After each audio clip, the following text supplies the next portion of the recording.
Hello and good afternoon. Looks like we are up and running, so let's get everything switched over and we will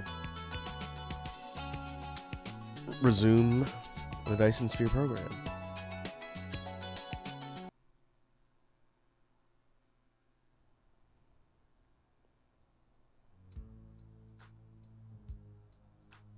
Alright, there's music.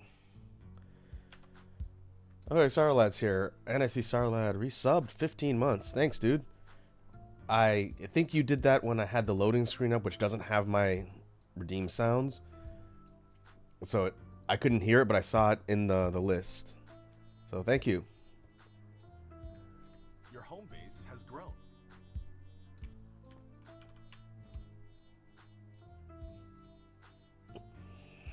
Sarlad asks, how's it going? It's going good.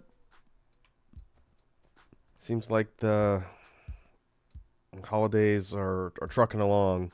Hopefully you had a good Christmas, Sour Lad. Hopefully you didn't have to work or anything else.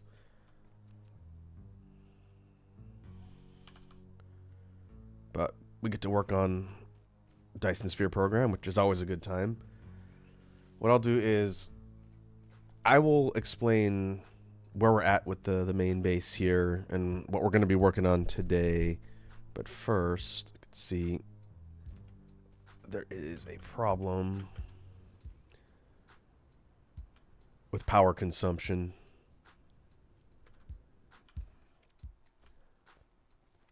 Starlight says I got lucky. Oh, so you didn't have to work on Christmas Day. That's good. Well, hopefully you got to relax and hang out with your friends or family.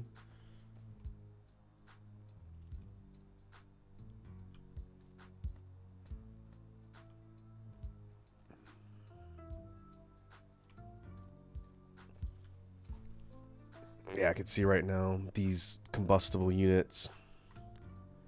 These are not being produced at a fast enough rate, so our power field over here is not getting adequate fuel, and so a good chunk of the actual generators have stopped working. That is a problem.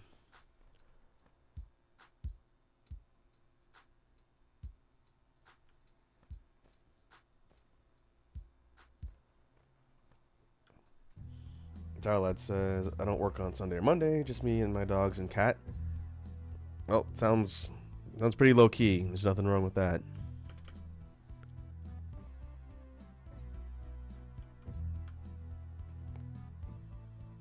Alright, let's let the drones continue building this last part of the bus.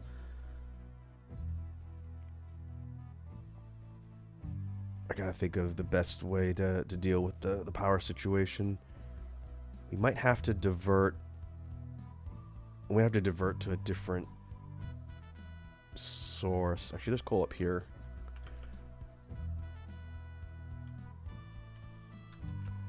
Let's do that.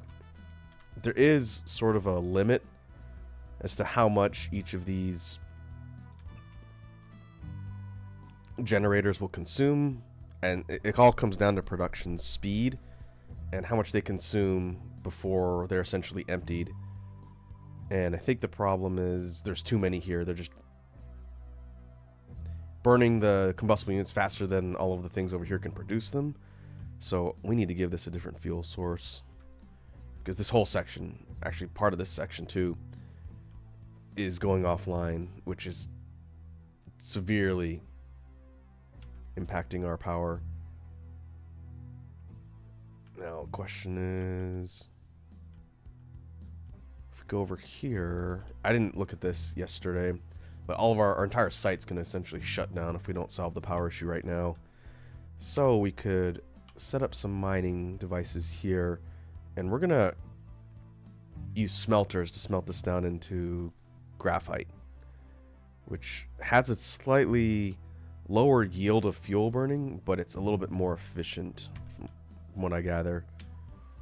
And I think it smelts faster than the combustible units can craft. So we'll take a look.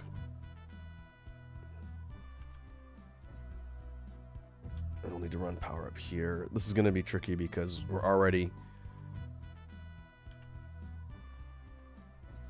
running in the red on power, so yeah, it's cutting efficiency. All right, well,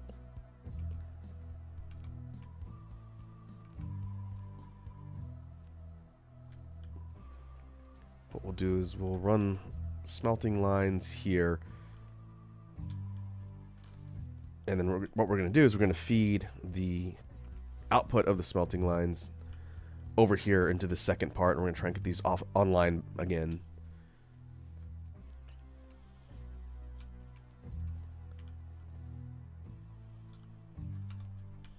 So I think we want to go 6. Since it's 2 to 1, it's 2 to 1, I believe.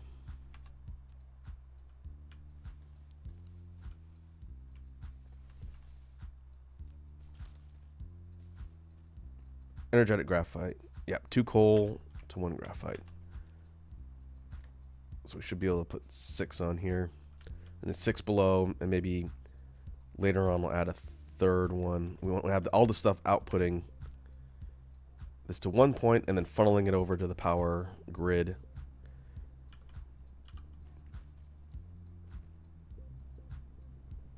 Now, have I not unlocked solar? I'm going to probably need to learn how to use solar. One of the people who plays this game, who joined our community, next time that guy's here, I'm going to ask him about solar, since this can help bolster a power grid if you align them properly on a planet. And they basically, whenever the sun's out, as the name would suggest, they generate power that can funnel into the grid and help power your structures and whatnot. And then when it's dark, they go offline, so you kind of put them all around a planet, so as the planets rotate, which you can kind of see here on the planet map. Very slowly our planet is rotating clockwise, counterclockwise, and so the part of it is shadowed and part of it is lit by sunlight or from the star. It's coming from here technically. So you can run solar panels. Usually I've seen patterns horizontally, and I have to look at that later, because right now my power situation is not looking great. Until we can get thermal. The thermal generators, it's going to be a little bit tricky.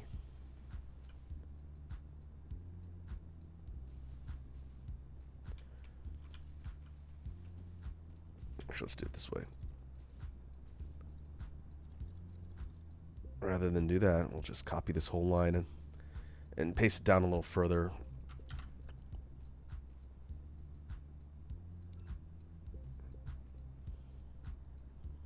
So we're up near one of the poles, so everything converges, the geographical lines, which is something that's caused a real problem in my builds on this planet. And eventually move to another world and start building a factory there, I'm going to need to be a little bit smarter about how I set up. Like if I do a bus setup like we've done here. Oh wait, I don't want that there. Maybe building a little bit closer to the middle. That way, as the grid lines converge and the planet widens out, it doesn't screw with the belts and the alignment of everything. That's a problem we ran into last time, but I didn't really feel like scrapping the whole thing. We could still make it work. It's just going to be a little bit tricky.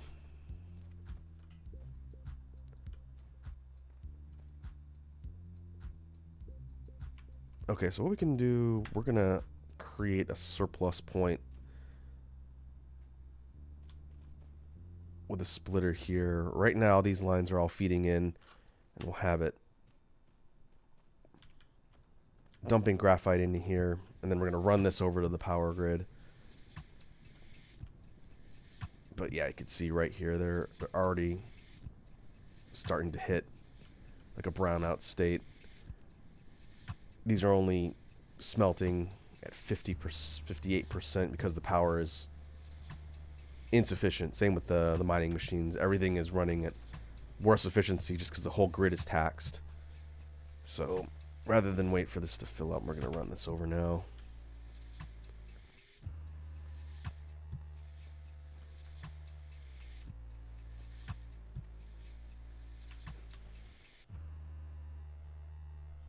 And hopefully this line of graphite will help power the other part of the grid, and maybe we can expand it.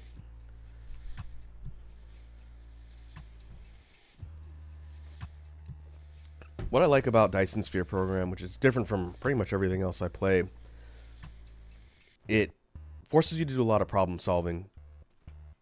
You've got to kind of think about all of the goals and things you want to accomplish, and when something breaks or something happens that you have to fix, you got to look at your tools and figure out a solution.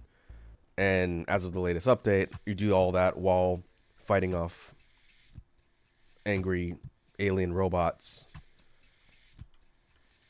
And so the core gameplay loop is a lot more interesting now that the dark fog has been introduced.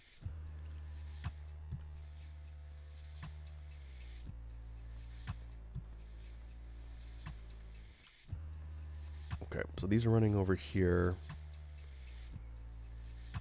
And this line should be fully fueled. Basically, the first one, I think I explained this last time, but in case I didn't, the first line of generators pulls everything directly off the belt. And then there are sorters that are pulling them into the next one, and the next one, and the next one. And it goes down the line till the last one is full. And then it'll stop until it consumes enough, and then basically it'll fill them all in order. But it takes a little bit for it to pass, essentially, through each one.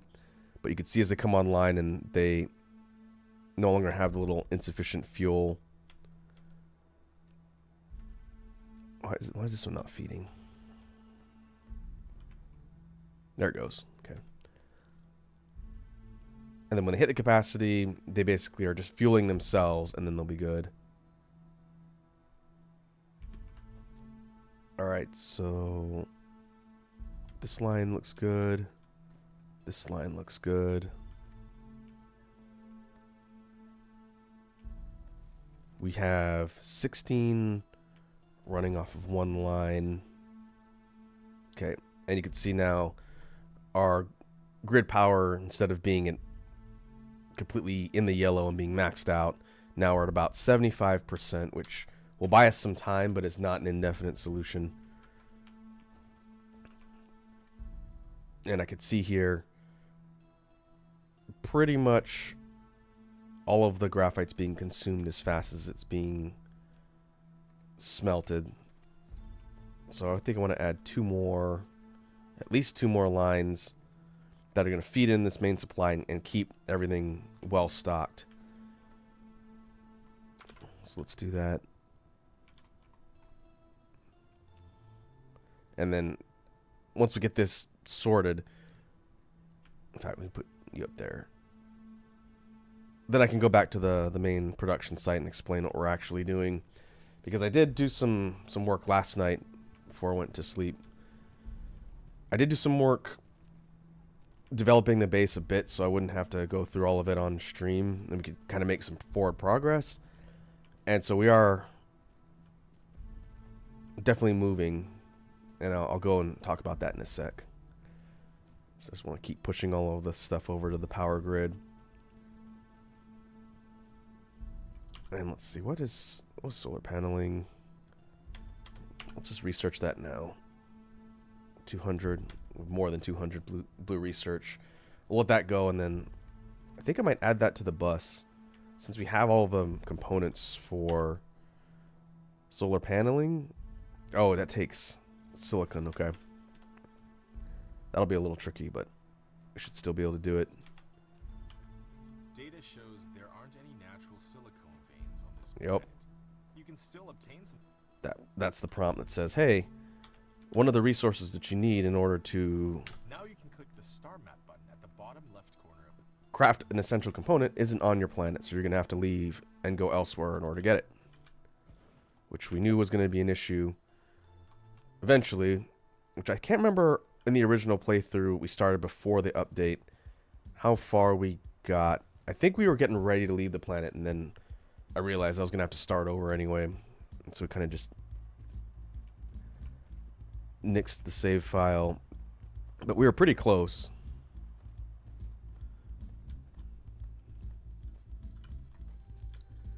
So we're definitely going to get there.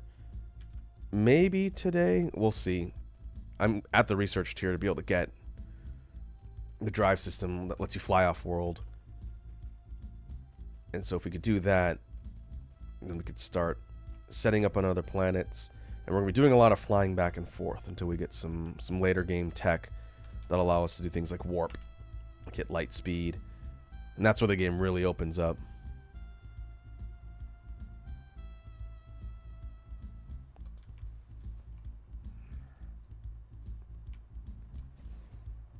Okay, inputs on the top.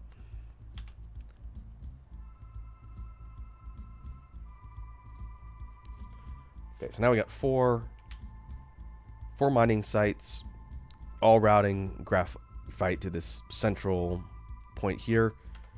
And the goal is to give us a bit of a surplus so that it can keep our power grid running. And we'll join this up here.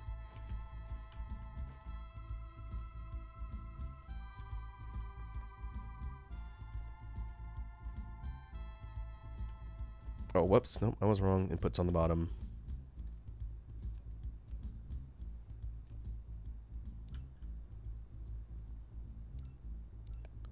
Alright.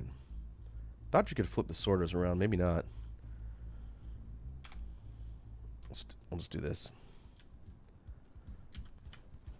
Just redrop them down.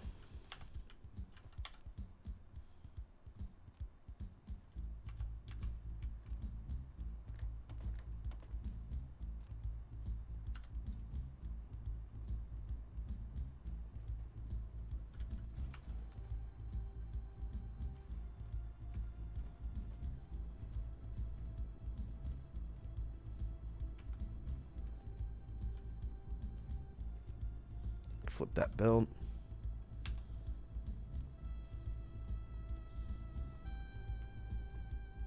Connect that. Now everything should be going in the right direction, feeding the fourth line of smelters, and now everything is underway and adding output to our supply here. So now it looks like, just based on you can see the number kind of going up and then going down as it's being fed in and then being dispensed out. I do think it's running surplus now. So over time, in fact, you can see it jumping up a decent amount. Over time, this will eventually fill, which is fine. That probably means we can add another line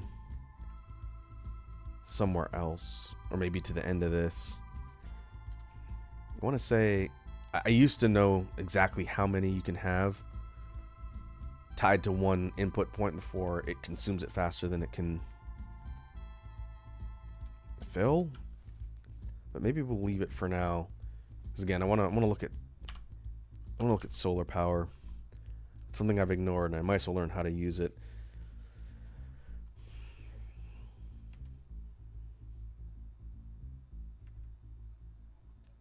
And that puts us, yeah, about 75%.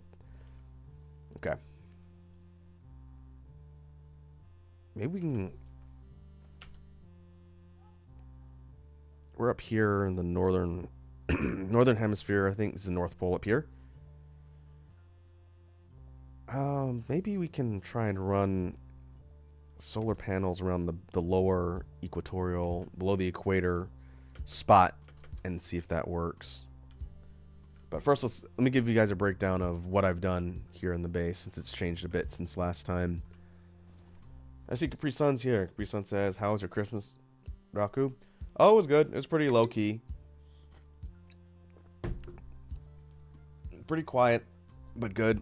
How about you? Did you do anything for the holiday? I guess I shouldn't assume that everyone I talk to celebrates Christmas, but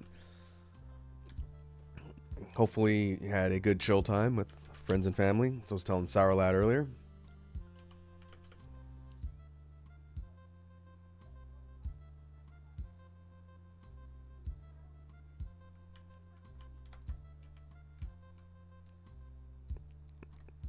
Offload that, make some room.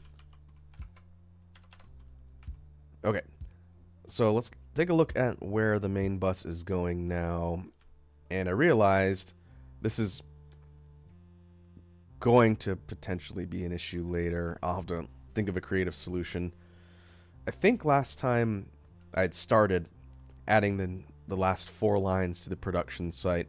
At the beginning of the stream, I was filling in a gap that I just didn't add.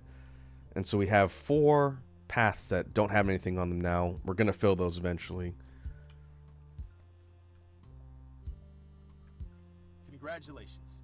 You've obtained metadata. A reward for Metadata, yeah, we already know. Capri Sun says, yes, I wish I hadn't. Hanukkah was fine, but Thanksgiving and Christmas were a nightmare, honestly. Well, that sucks.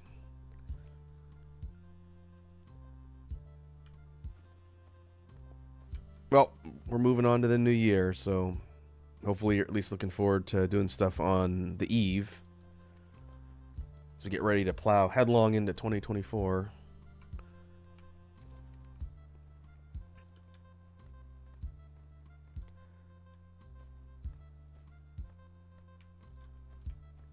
Alright, so actually we'll do it from over here. The main bus setup, which I think having the exciters over here, that was new. I did that last night and added an additional line down here that it does it slowly, but it produces that line. So in total, we've got stone brick, circuit boards, iron ingots, copper ingots. This one is magnetic rings, which are being consumed at a rapid rate, so there's no surplus. Might have to fix that at some point too. Maybe when we get drones, we can funnel over more resources that'll fill this faster.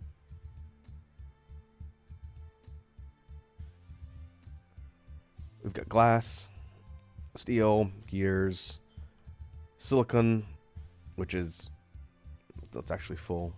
That is a finite resource because we have to craft it from stone ore, raw stone ore, which is very inefficient. We've got the combustible units, engines, and this is the exciters. Plasma exciters are used in a couple structures and components, but they're not a super hot commodity right now. These two, the combustible units and the engines, are primarily used for explosives and weaponry, which is good. Most of the main lines on the bus here, and again, the geographical lines caused a real issue with some of these in their alignment. So it's just going to be a little ugly for some of these, but that's okay, as long as it's functional for now. I added some facilities for oil production, which I'll show off in a sec. We've got prototype drones. These can be slotted into our fleet, which I've got a squadron of them here. They'll pop out and they'll shoot hostile incoming dark fog forces if I get attacked.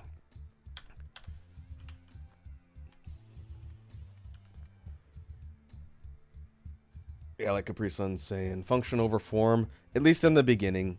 Once we get established and we have more robust options, we'll be able to construct bases quickly and make it look really pretty and organized and efficient. Right now, it's a little everywhere, especially if you go towards the beginning of the bus and you see where everything is feeding in.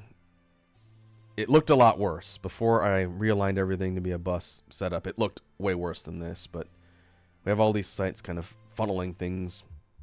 And so I might overhaul it, because I don't think we're going to run out of resources. I might overhaul it once we get some logistics bots and drones to allow us to do things a little bit more cleanly and faster, in fact. Especially the magnetic coils. These are used for a whole bunch of things, and right now we're burning them as fast as we can produce them. Oh, I see we have a drop a beat from Capri Sun.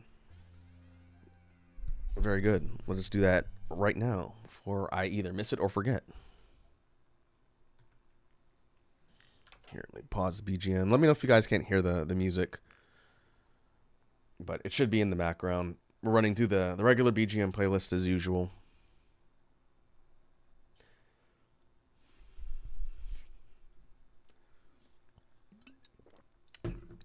Okay, let me turn on the headphones.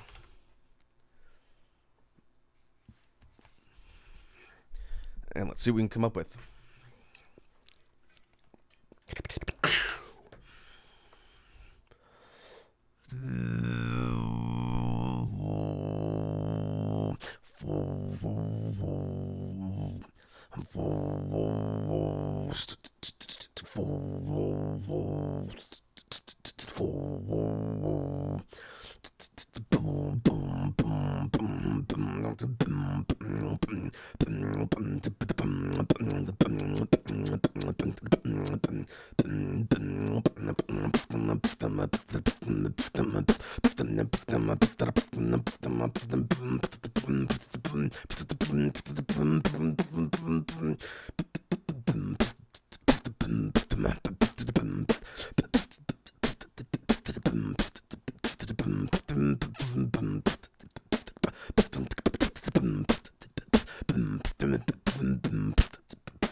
All right.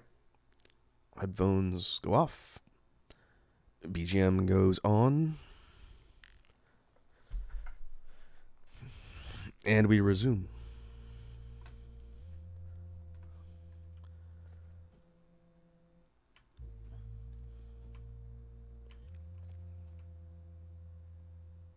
Oh, one thing I did. That's right. I'm trying to remember what I did last night. I did have a site that was producing just straight up copper ingots and it was running low. So I have that pushed over here and now we have no issue running out of that.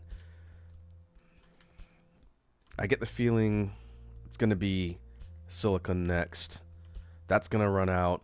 And then, of course, we have to solve the magnetic coil problem.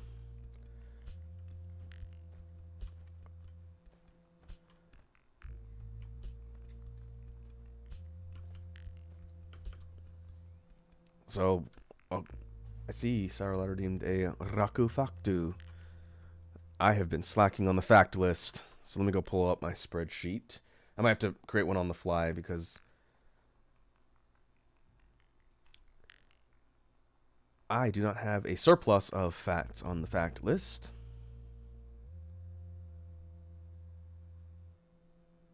Freeson asks, what was the thing you said you do with Raku facts? Something about baking?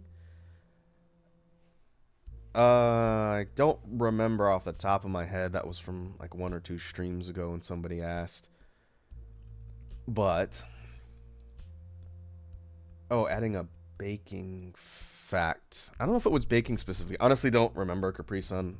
Apologies, I don't remember off the top of my head.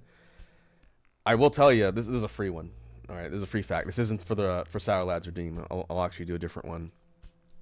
Well, on the topic of baking, I mentioned before, you folks have heard me talk about it a lot. I like to cook. It used to be my job for a bit. I cannot bake to save my life. It's the type of cooking that I didn't get a lot of experience in when I worked in a kitchen. And so that's one of the areas that I can't functionally do super well. You know, I can follow a recipe and whatnot, but I don't do a ton of baking.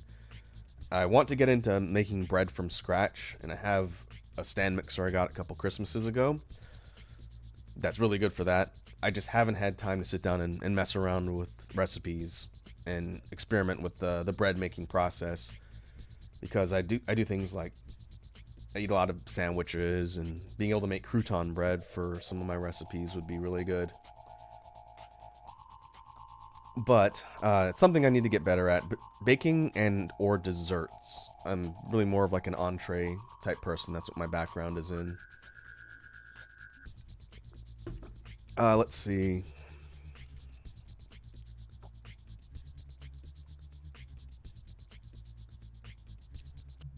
Let me look at the list so far. Give me a second, Sour Lad, to look through the list of what I've told you folks, because I would like to do a true fact. But I also want it to be somewhat interesting. Oh, I don't remember him saying that one. Basically, what I have is a list of facts, and every time I say one, I mark it green so I don't repeat them.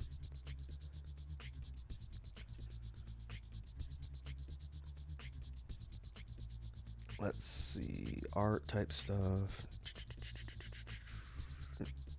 Oh. And I understand some people, especially folks who are newer to the community, probably haven't heard some of these. But for the most part, I don't want to go back and repeat them, since folks who have heard them would feel cheated if that was their redeem.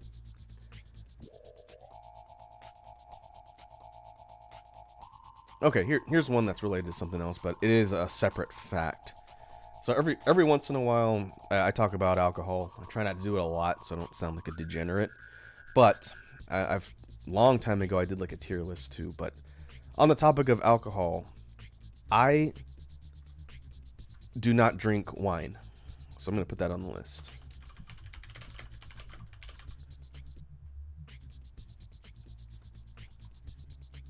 In fact, I don't even know if the other one is on here. Let me look. Let me do a search. Okay, you get a combination one. I'm gonna put this on here so I don't repeat myself. I don't drink wine or beer, and I think I've said that before, but it's not part of the fact list, and now it is. So I'll make sure I don't repeat that one.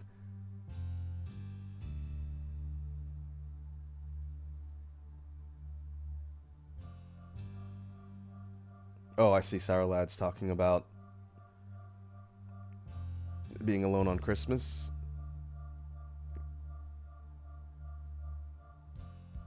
Oh, I was gonna ask. So the family went to Georgia. I see. So you were basically watching the house. Oh, yeah. That's a little bit lonely. To Capri Sun's point, if others had known that, then you would have had at least someone to talk to. But I was out all day tomorrow. I didn't get home till a little bit late. But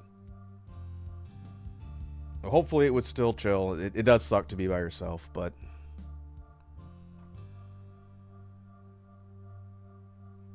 you know, you do what you gotta do. Okay, let me save this and make sure I'm keeping an eye on my game. I can't just leave it idle like I could before the update, because the threat level continues to go up, and I will get attacked if I'm not paying attention. So let's do this.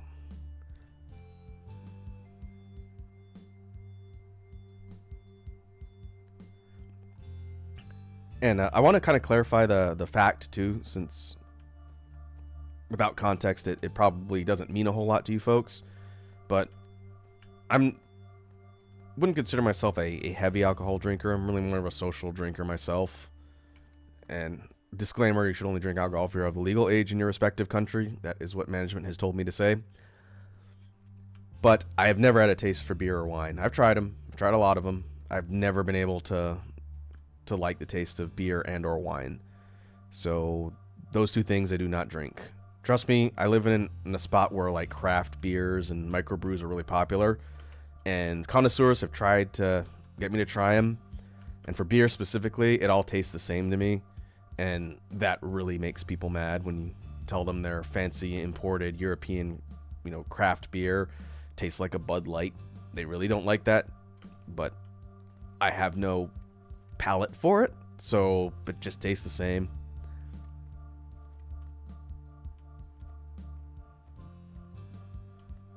It kind of is what it is. Sourlat said I just turned 20, so one more year. I wouldn't be in a rush to hit drinking age, Sourlad. You're really not missing a whole lot.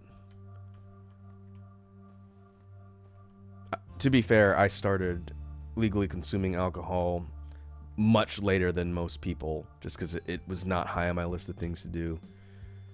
And the friends I hung out with were not partiers anyway, so it's not like they were in a rush to drink stuff. So I ended up getting introduced to alcohol much later, and it was a kind of different arc. So that's why I wanted to mention it as part of the fact. I like a bunch of different types of spirits, and cocktails are my favorite. If I'm at a bar setting and I have to drink something that's not quite as heavy, and it comes in a bottle, so I don't look like a pretentious dork, I do like ciders. Hard ciders are, in fact, one of my favorites. So if a place has that, I'll usually drink that if I don't want to go for like a cocktail. But cocktails are usually my go-to. But everything in moderation. Something I try and explain to my brother. He's more of a drinker than I am. And you'll find a lot of the stories that I tell folks in the lore, and whenever there's shenanigans, it usually involves my brother. Okay, so let's talk about the the game itself and explain what I did here. So we didn't have a research site before. We had to scrap it once we converted the whole base setup into a bus. So we didn't have blue research, our starting level of tech research, or red. Since the last stream, I set up a crude oil mining site, which is up here, or technically it's south of the bus. And so this is pulling up crude oil from the crude oil seep. These are the resource points where the oil comes from. And it pipes it all the way down here to a bunch of refineries.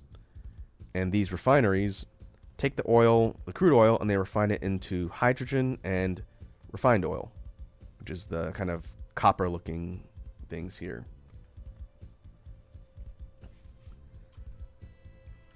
And what these do is these pipe the refined oil and hydrogen over to a splitter, which dumps it into two paths. Right now the refined oil is not being used for anything, so it's just stacking up in these fluid tanks. Will be used later. The hydrogen, which is going to be our hot commodity for a while, is being piped over here to our research production facility, and right now I'm at a deficit, so it is not producing as fast as it could with the red research. You see them being shipped out here. We're going to need to get more hydrogen, and I've got a plan for that, but we'll have to research up the tech tree a bit. The research matrix labs here are taking graphite, which is being smelted from a coal site, which is conveniently nearby right here, and it is piping those over to the research facilities, and so they're taking hydrogen and the graphite to create the red cubes. I did start putting up a small power site here, which maybe I'll expand. This was because the grid was getting taxed, and we still have to solve that problem at some point. But the research facilities run the red cubes down the line past everything to the central location here, near the blue site, in fact. And this setup, which is similar to what we did in our very first save, it runs these through surplus boxes to the actual research sites. So these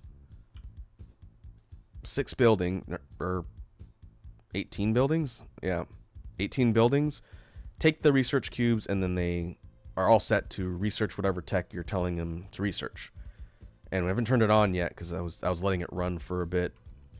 But this is where we're going to be routing all of our different colors of research/science to we get 4 colors to research up the tech tree. So it's all centralized. It's just going to have to be run via belt or drones when we get there, and then feed into these crates and run down the line so that the facilities can eat them. And so to kind of answer Capri Sun's question further up, this is taking all of these individual resources for research and centralizing them into one spot. And when I start researching the next tier, you'll see it'll start feeding from the belts into these, and these will light up.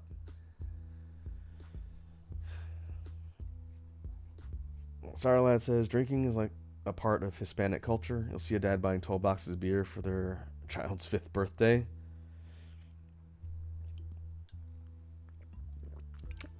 There is the cultural aspect of drinking and whatnot. I know that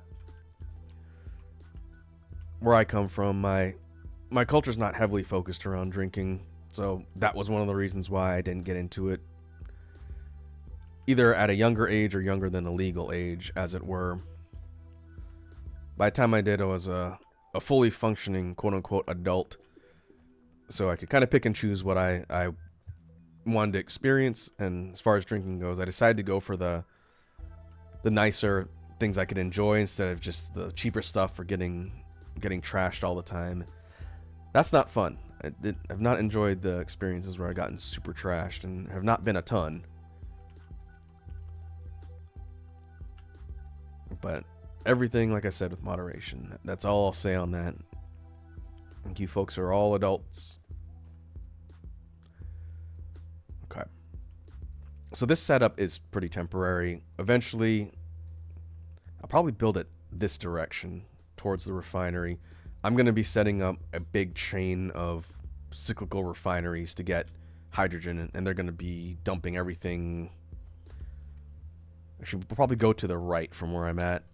We'll build it out this way and then run it. Probably have to change the location of the tank because right now everything's going here. So I'll probably have a different tank, and then I've just got to change like which direction everything is going. Because we have a blueprint, which I think I showed off last time, that can take the refineries and it creates this circular pattern, and it'll output both hydrogen and graphite, two things which we will continuously need. But before we do that, we're going to need to research up the tech tree a bit to get pieces of tech and buildings that allow us to drop that blueprint. Because ideally we want all, was this 12 of these? We want all 12 of these to be churning out red cubes at once. And right now, because we're at a hydrogen deficit, it's just the first two. Occasionally a third one will grab a stray hydrogen and it'll go. But for now, it doesn't.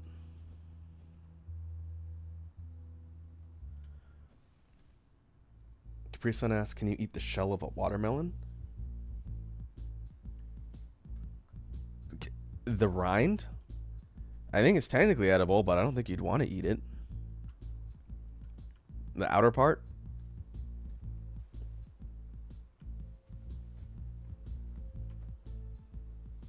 Yeah, I think technically it's edible, but I don't think you'd want to do that. Oh. It's good. Apparently it's good for you and tastes pretty neutral. I didn't know that. I know it doesn't really have a strong taste in general. Okay, I'm gonna be careful not to get too sidetracked with priorities here.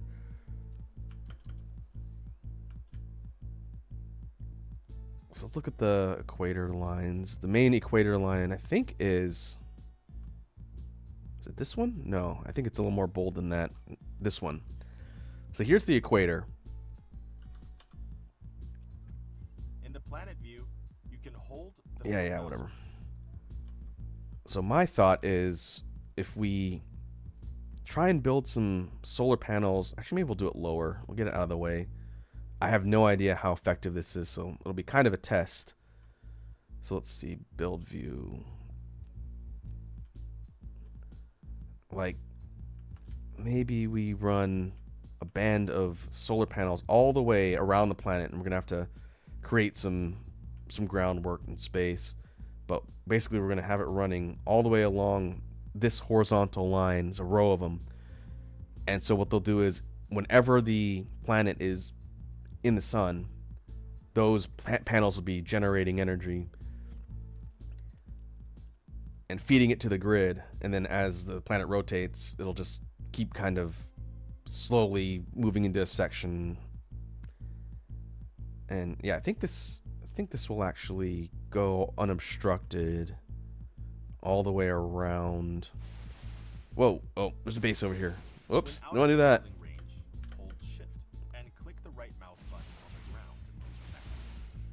We did not want to pull aggro. Warning. Dark fog is approaching. Okay, yeah, that's another thing we gotta think about. Not running directly into an enemy base. Are they gonna attack my main site? No. I think they just have an aggro range. Yeah, we need to be careful about that. Alright.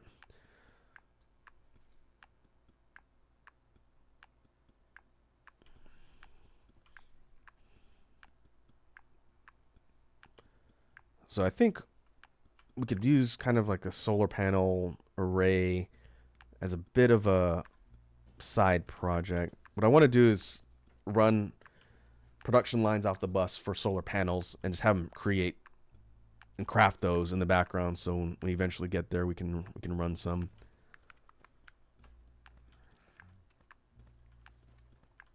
So let's put one on the end. Put it here.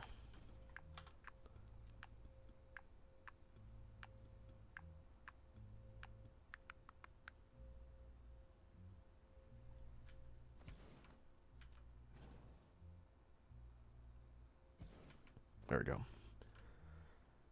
And for solar panels, these require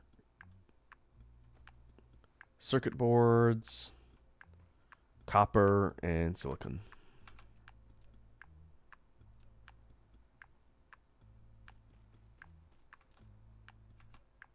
Well, just let me run it. Yeah, this is another thing that really annoys me about the way that geographical lines work here. It should not be pulling from the end like that, but we kind of have no choice. So for now, it's fine. Eventually, when I do a new bus setup, I'm going to fix that because it doesn't look nice. But like Capri Sun said, for now, it's function over form, and we'll make it pretty later.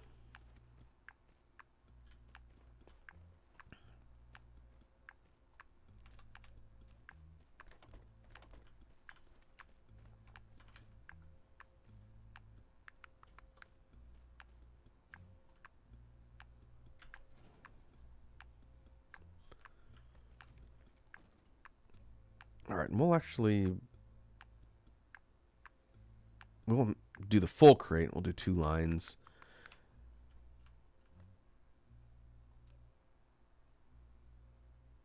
Oh, whoops, I ran glass. They're almost the same color. We don't want glass. There it is, silicon up there.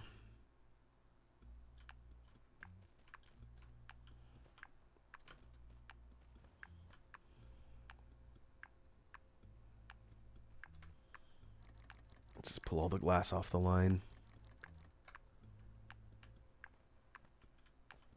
There it goes.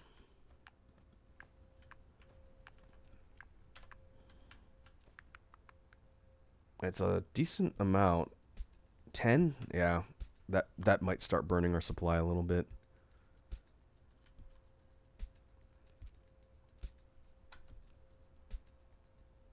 That's okay. Okay. We'll let this go for a bit. It's going to start stacking up solar panels that we can use, and then we'll come back to that later. So what's the next major priority? Now that we have red research coming in, we need to get up here. We need high efficiency logistics, and we're going to need distribution logistics. High efficiency is going to give us level 2 belts, and it's going to give us level 3 sorters, and level 2 crates, a depot. This is pretty important, but it requires magnetic levitation, which is turbines, electromagnetic turbines. So this is another really finite resource we're going to have to make sure we can get underway. What I did in my other save, which is a bit further than this one, is I actually had this and the electric motors being produced on the bus. So I had to kind of run some things here and there, but it basically allowed me to have that stuff on demand because you use it for a lot of parts. Presun asked, what do turbines do? Electric generators? No, turbines are actually used for a lot, but they're usually used in parts that move, or not in every case, but like for the level 3 sorters, it uses those green turbines.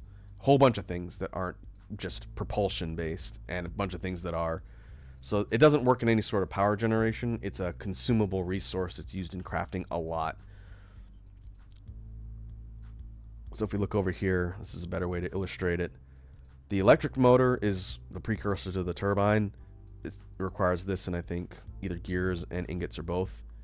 But both the electric motors and the electromagnetic turbines are used in a bunch of things. So what we want to do is have production sites ready to funnel the stuff onto the bus so that it's accessible to use in other things. Okay.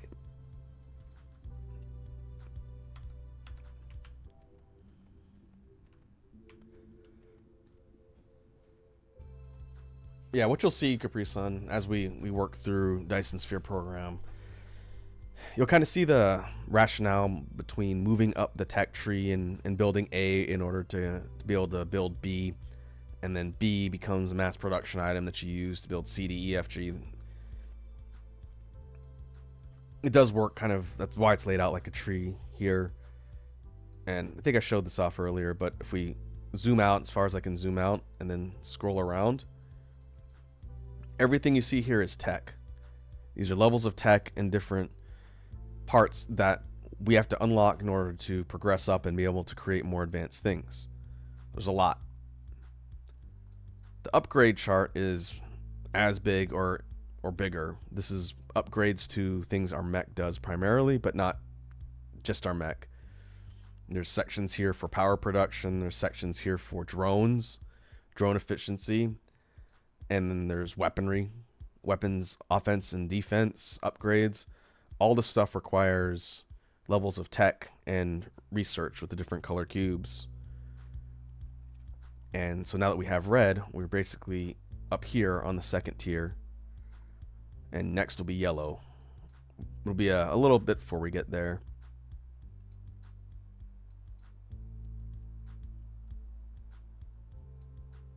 But let's see.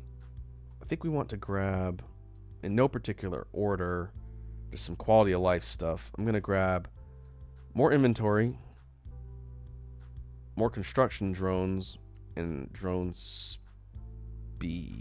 We're queuing these up to just start burning through our red and blue science. And they'll just do them automatically in these upgrades and they'll start kicking off. Brisson says, I can kind of do part of the trumpet from Blue Line Instrumental in Gran Turismo 2. I don't know what that sounds like. I don't know the melody just off the top of my head. But the trumpet sound, I think we've talked about this a while ago. I haven't talked about it recently. But the actual quote-unquote trumpet sound that you create is a beatbox sound. It's not exclusive to beatboxing. I think people have been doing that forever.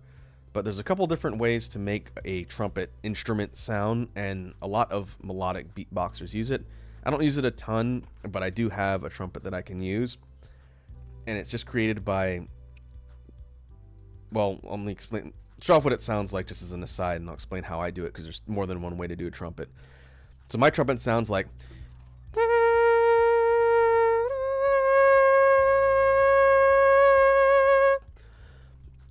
and so the way I do the trumpet is by creating a small opening on the side of my mouth in the corner. Same place you do a lip roll, in fact. Almost the same amount of space, maybe a little bit narrower to just force the air through. Because you want a little bit of buzzing resonation from your lips, but not a ton. I gotta keep an eye on this threat thing here. But when you create the sound, you're creating a little bit of a resonance, but the actual thing that's coming from your voice is a sung note.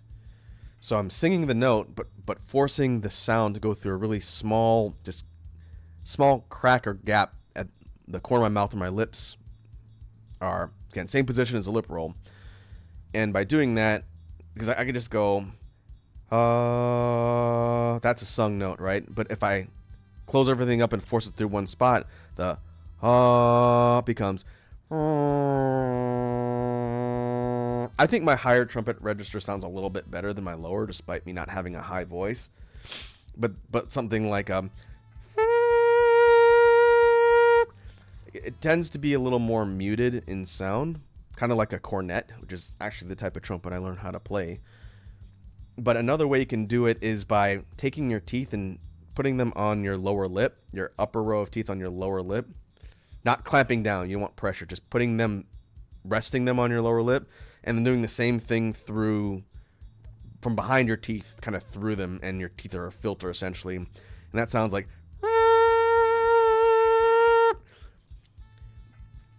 it's a bit more brassy. You can hear a bit more of a buzz to it. That's the difference in sound than the other way I explained.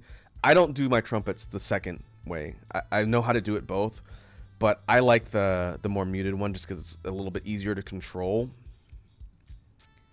But yeah, you can do that as a melodic sound, and all you do is just change the pitch you're singing, And you can do things like use staccato notes by breaking up the airflow with your tongue. So instead of just a, you use your tongue to break it up sharper. So it'd be like, it's pretty versatile. I just don't use it a lot because I'm not really a melodic beatboxer.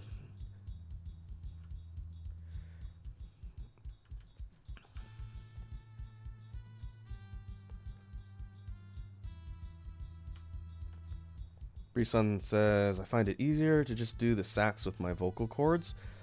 The saxophone sound is, to me, if you do the tooth trumpet type, if you kind of play around with it a bit, you can get it to sound more like a sax too.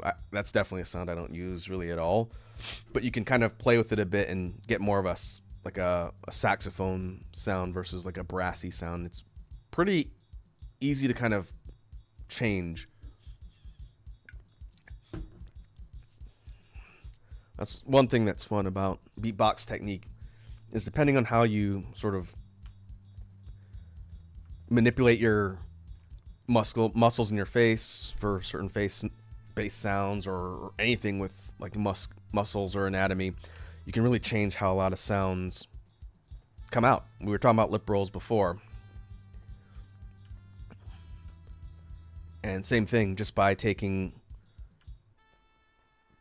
the space that you're working in. We were talking about the inward lip roll and how to drop it into the low, like heavy 808 looser lip roll. All it is just opening up your mouth and creating larger space for the sound to reverberate. You don't do anything else differently.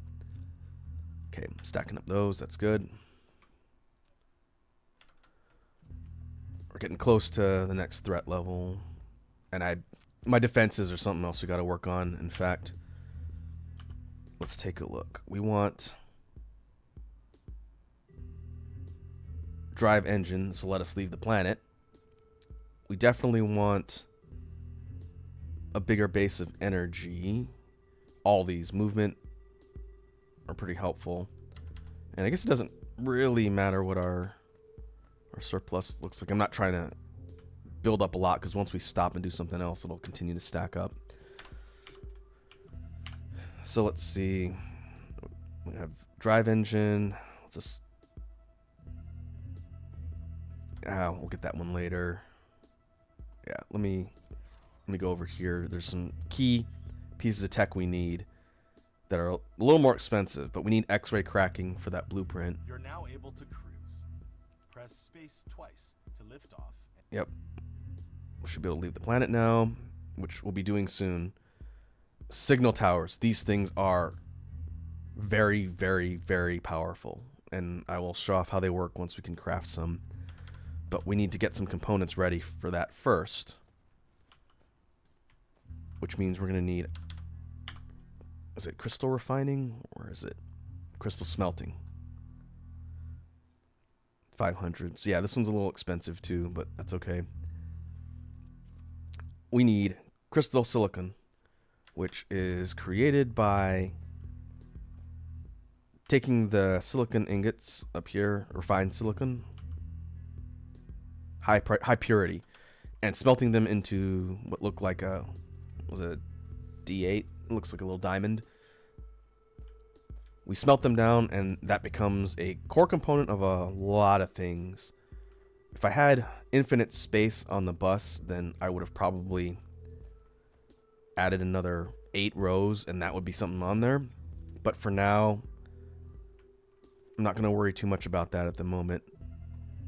Instead, we will just create some down here and use it for a couple different things. In fact, let's run it. Or run it from here.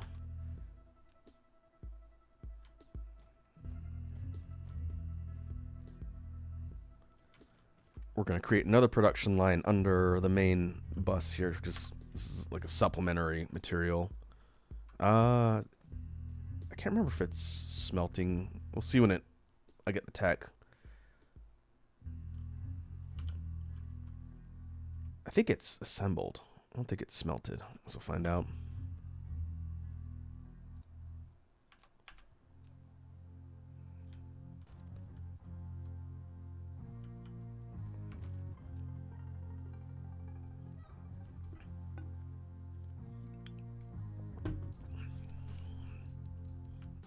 Okay, signal towers will be done in a sec.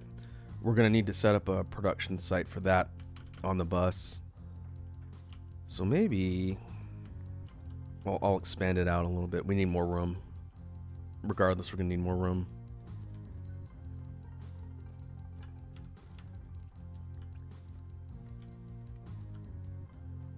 Oh, I made a mistake with the science facilities. I put them up a little too high. They're in the path of the bus now. I might be able to work with that. Maybe we can put the storage sideways. I'm not going to move it. It's too much trouble for now. It's okay. So let's expand this out a bit. And I want to show off a structure which I don't think I had the resources to make last time.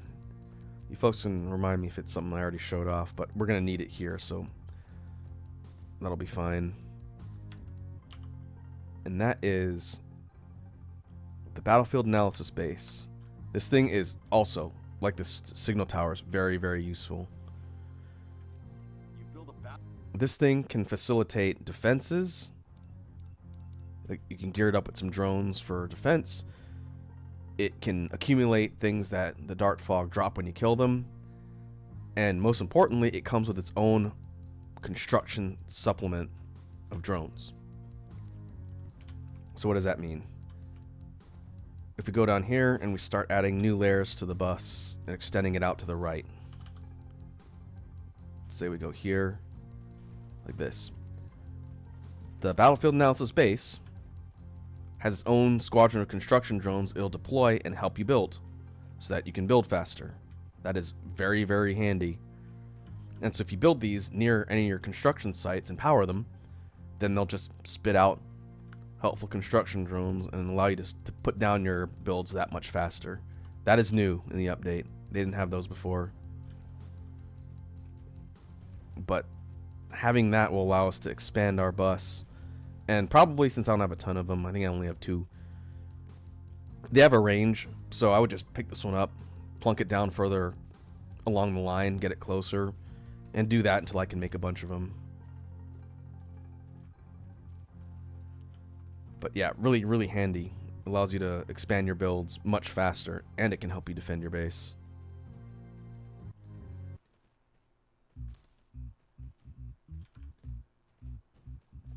Okay, we said we were going to do signal towers, which I don't know if I've got materials for signal towers. Yeah, okay, so we need wireless towers, steel, and those crystals. Okay, we'll let this go. They can handle the rest of that.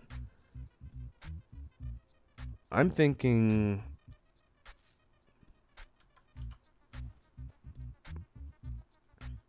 Oh, nope, it's smelted. I was wrong. So I'm thinking we run smelters. Hopefully I have enough space. Nope. Whoops. Let's move this in a couple units.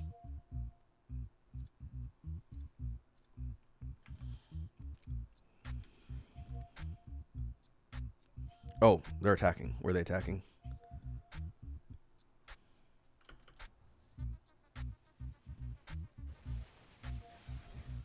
Oh, they're attacking over here.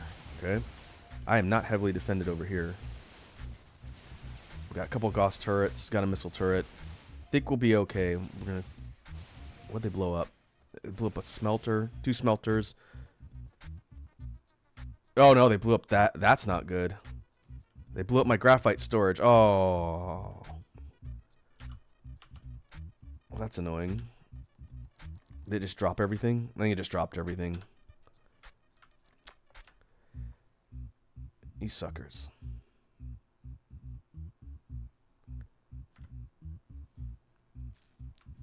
Okay, we're going to need to build more defenses over here. I think our priority is a lot of priorities right now, but we're going to need to fix the power situation. We're going to need to get defenses because we're going to start accruing aggro faster. Priestson asked, wait, you're getting attacked? Did they add the aliens? Yeah, we've seen them in the last couple streams. They don't attack super often right now, but that frequency is going to start going up faster and faster. So here's a recap. We can explain that here, just for people watching. The dark fog, which, if you look at the planetary map first, the dark fog starts off in space. Come on. They start building a hive in space, which is right here. This construct. Maybe so. Let me get closer. There we go. So they have a central hive building, and these are all ships and whatnot. And they start building their own hive cluster in the system that you start in.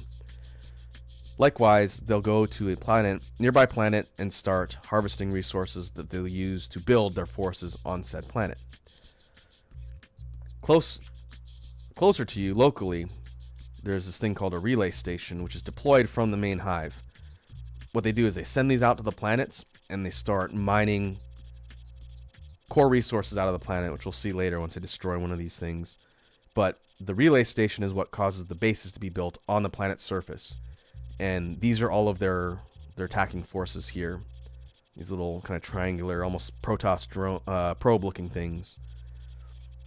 And so they'll continue to harvest resources and build up attacking forces. And the meter up here in the upper left, where it says planetary base, this accrues over time. And the greater your power generation and output, the faster this goes up. Okay.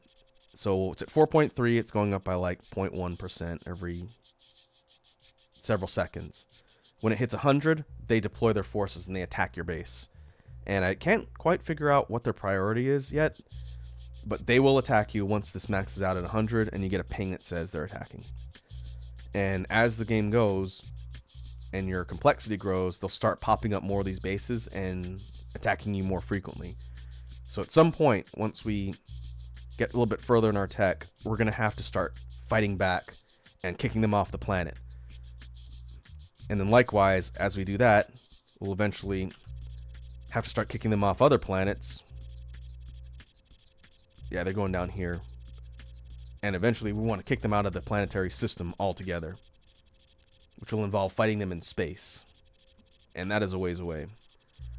But for now, we have one base being constructed. I realize I spelled Homeworld wrong. On Homeworld, where we're at, there's one. But eventually they'll start sending more here. So we are going to need to gear up and attack at some point, but we're not quite there yet. We need some more tech, specifically signal towers. Oh, I'm almost out of fuel.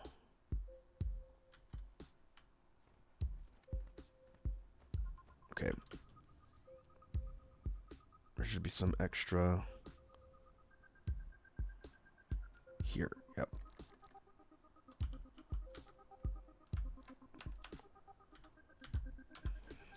And so, like I was saying, since Capri-san asked, the core gameplay loop is going to come down to balancing our tech research, moving up the tech tree, getting new tech, getting new defensive and offensive tech, and managing the attacks from the dark fog. And all of that is being done in real time, so it becomes much more of a priority management simulator thing, which is different. The core gameplay loop before didn't have that. And so it's basically just building peacefully at your own pace. Now you have angry aliens, and they will mess you up if you don't deal with them. Okay, so now we need smelters. Let's run 3 here.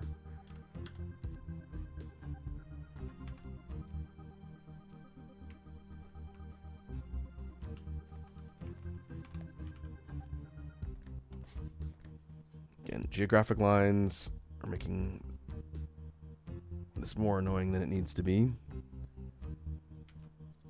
So let's run this.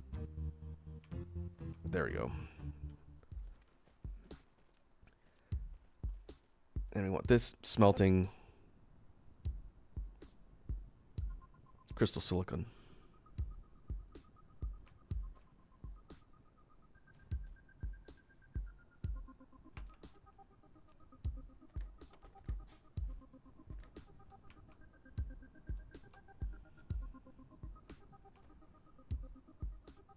Colliding with another object. What is it colliding with? That's weird. Why is it doing that?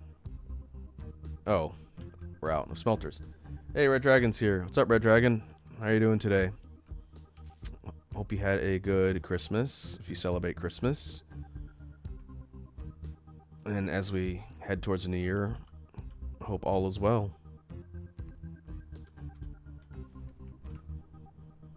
There we go. Okay, we'll do 3.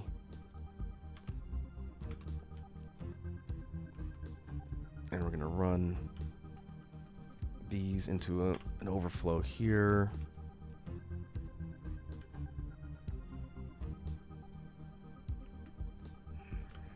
And conveniently enough, we have power poles, Tesla towers here. So we need to craft wireless towers. So this was actually a pretty good place to set this up. It wasn't immediately my intention. I just got lucky with the placement.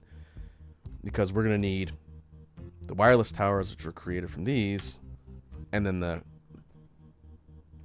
crystals here in order to create the signal towers. That's why we're doing this.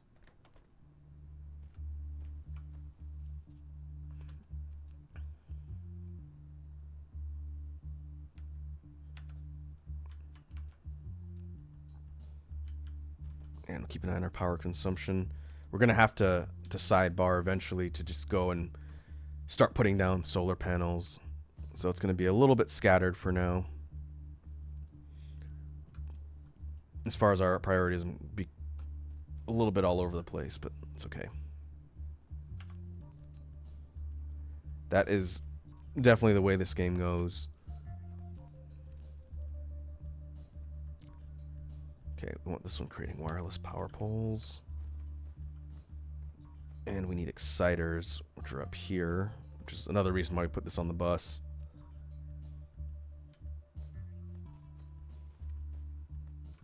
And we're going to run you down here.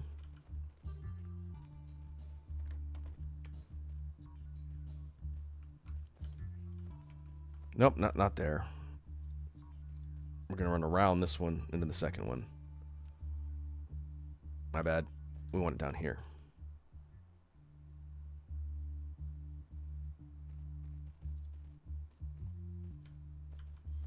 There we go. It's going to feed in here to create the wireless poles.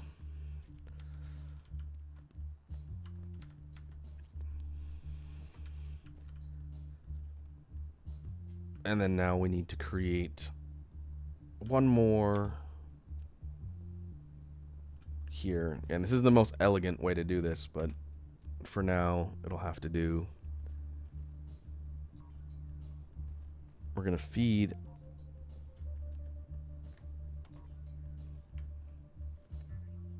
the completed poles out of here into here. And then the crystal and silicon here.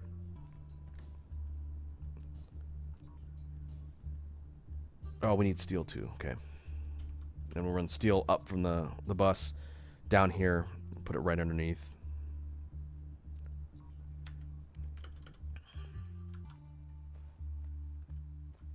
And where's steel?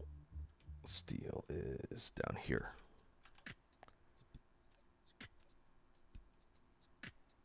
We have things crisscrossing a little bit, but that's okay.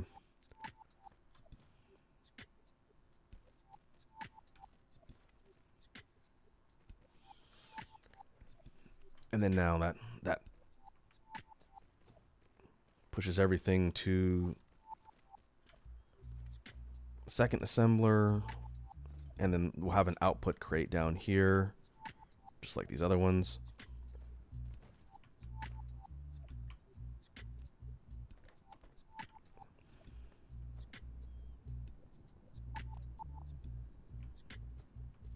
How many is that? 10? 12. Okay, that's a lot of steel.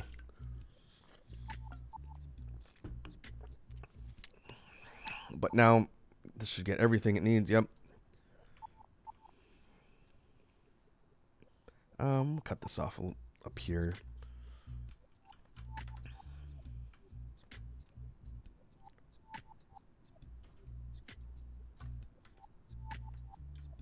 And down here, I think these are stacks of 20. We're going to need a lot of these. Signal towers, again, they're very useful, and I'll explain why right now. This is going to also put strain on our power, but that's okay. So these things are new with the update. For the PvE update, the signal towers are new. And the way they work is we go over to our planetary defense tab. When we plop down a signal tower, it's got a pretty big radius that it covers. You've built a signal tower. Yeah, I'm explaining that right now. They function like wireless power stations in that they can recharge your mech if you just stand near them, which is very useful. I think.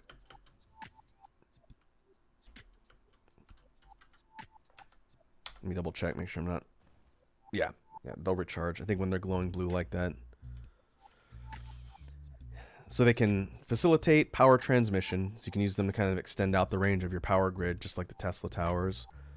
They will recharge your mech, but most importantly, they create an information network. So when you put down a signal tower, anything within its range that's a weapon, specifically missile turrets. Gauss turrets don't do this, I don't think, but missile turrets do. Any missile turret that's connected to the information network the signal towers create become operational if anything enters into that information network from anywhere.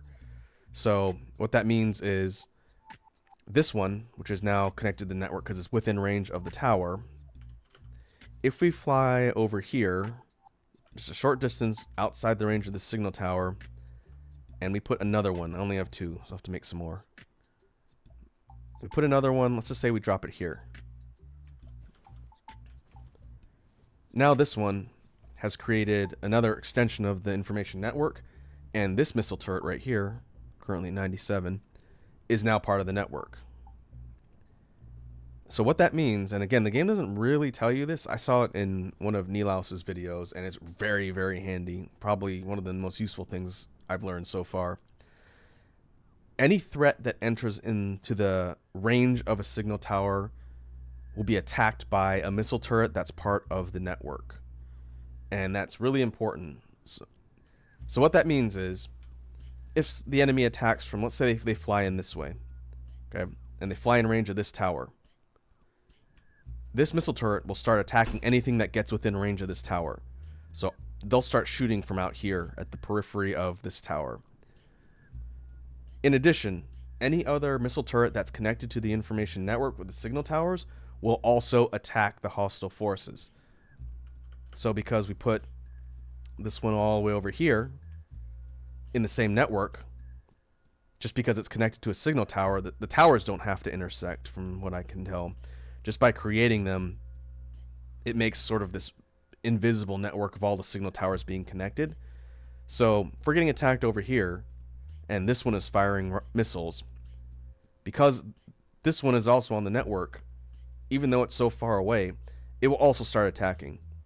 And so you can have missile turrets clustered in one spot, like you can have a field of missile turrets, and then if you just put signal towers all around your base in key areas of interest, anytime you get attacked, as long as it's within range of a signal tower, your missile turrets will attack. And so you'll see volleys of missiles flying from across the planet. It's really cool. And you don't have to just localize your missile turrets in one spot. You can literally just put them all in one area, put towers around, and they will shoot down anything that comes within range of those towers anywhere. And so that's what we're going to do now. We're going to go and I want to make sure we're still crafting missiles. I'm going to need to do more of that, since the bullets in the Gauss turrets, they don't function that way as far as I can tell.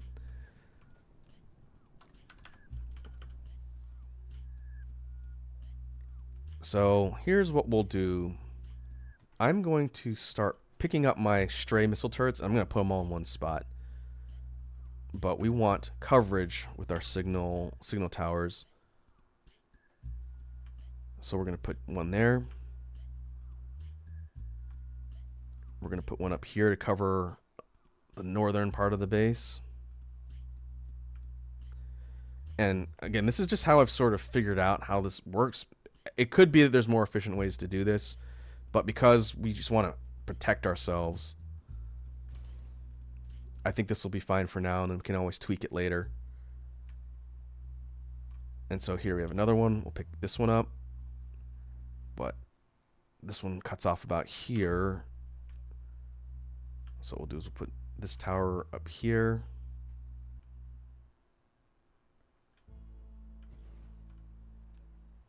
And these have a power cost as well, which is what's pushing our grid up like this. So we might get pretty close to hitting grid capacity, which is a problem for now. But we'll remedy that soon. Okay, let's put another one.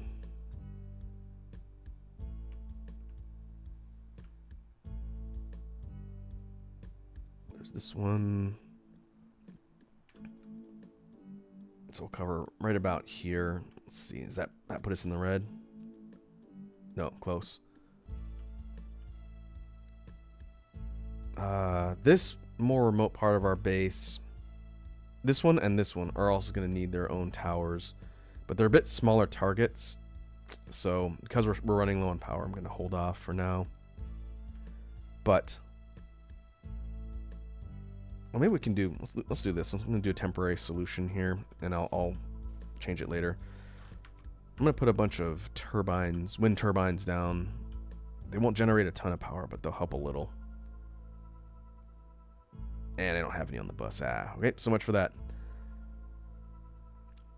Instead, I think we're going to need to go and start doing solar. Okay. We'll do that shortly. In the meantime, let's see where's our coverage.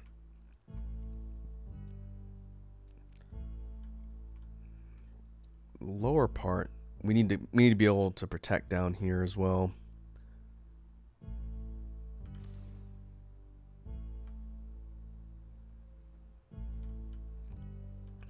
So there's this one. Oh no, this one overlaps with this other one.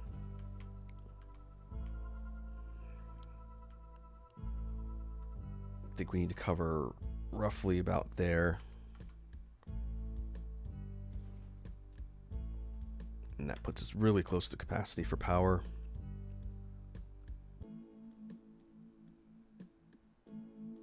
Okay. Now what I want to do is actually set up a site of missile launchers that are going to be our defense.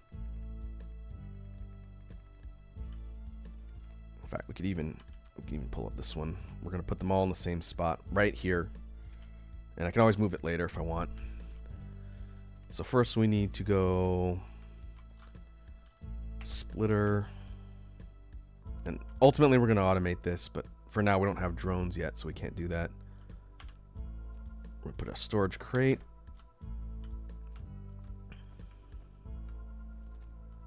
And we're going to go grab a whole boatload of missiles. We'll drop them in here.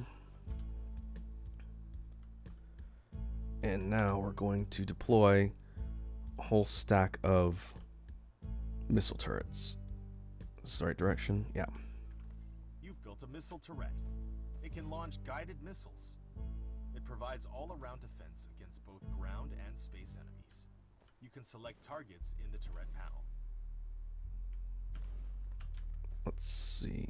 These also have a cost as well. Hopefully this doesn't cause us to go over our limit in power before we get everything up and running, but we will find out. We will find out.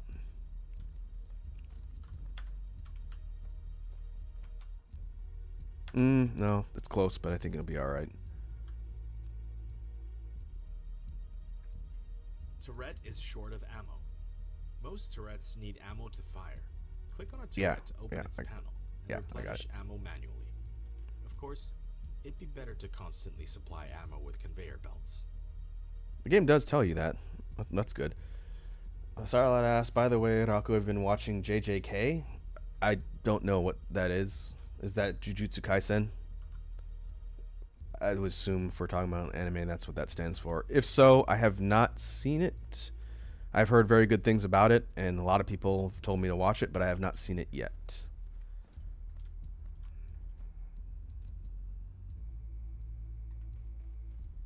Okay.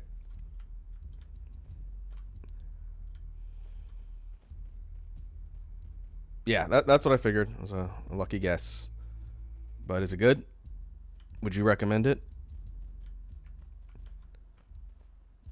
So we're running belts through all of these turrets. And let's see if we can put another line down here. We've got 4 more. So let's do these.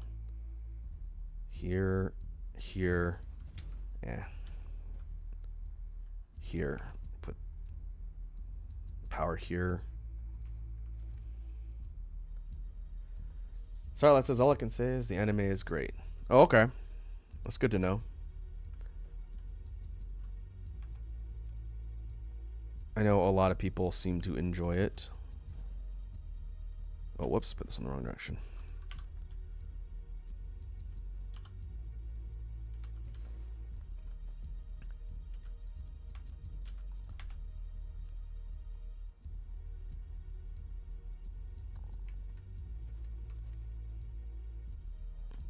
We'll start with this, and eventually we'll need to make more of these.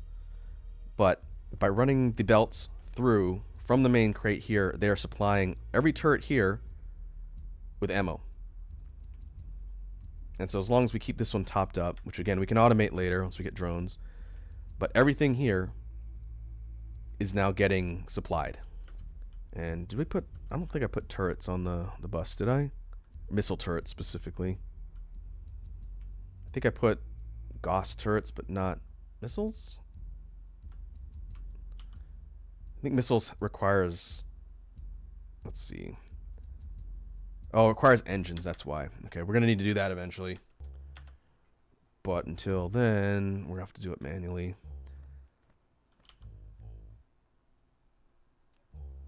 In fact, maybe I can craft some of these now.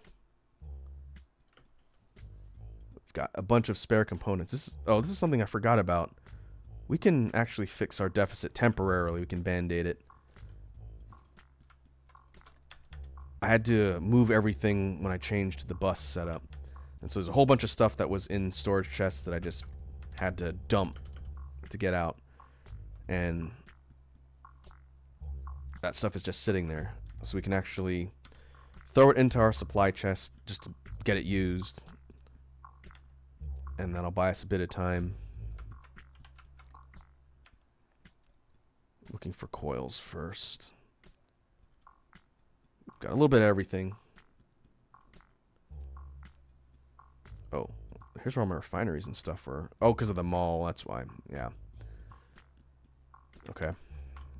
Not as many coils as I would have liked, but it's better than nothing. Starlad says, oh, and the anime movies made by Mappa. Okay, yeah, I think that sounds familiar. They're known for working on some really high-profile projects.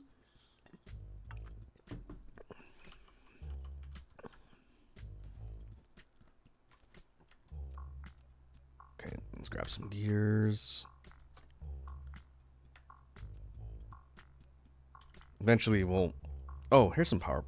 Some wind turbines. Okay, won't worry about that for now.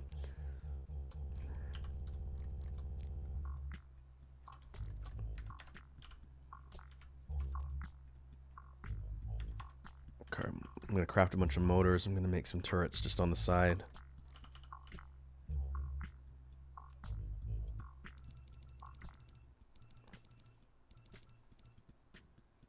And we'll dump the rest in here. Still doing okay on silicon. I guess it's not going to be forever. Eventually, that's going to become a problem. And we're going to need to start upgrading storage too. I understand I jump around a lot in this game, but that's kind of the way it is when it comes to figuring out what you want to do and upgrade and dealing with enemy threats, remembering to save your game every once in a while. Part of the reason why I like talking about it is it's not really that boring of a game to play. Maybe it's boring to watch because not a lot's going on all the time, but it is fascinating and it makes my brain work, so there's also that. Whoops. Let me stop doing that.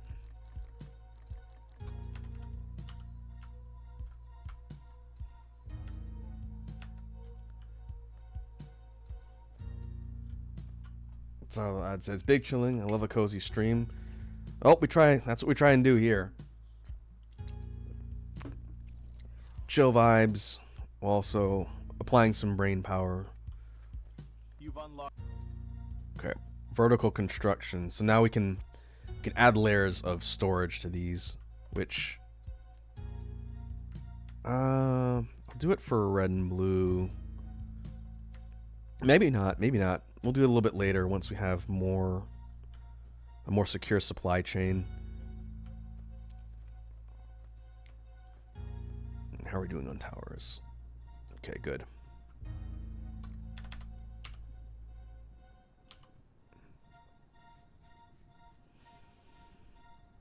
Maybe we'll have to create a site. I don't know where now. We'll have to create a site to do the motors and whatnot, but I think we gotta address power before we hit like a brownout situation. So let's go back up to our main site here. And this site, why? These two seem consistently like they're underpowered. Why is that? Oh, I think I see. The sorter's a little farther away than it should be. Let's see if I can fix that. What that means is a little device that's pulling the stuff in is doing it slower because it's having to travel a further distance. That does make a difference because it's overall time. That should help. But how's our surplus of graphite?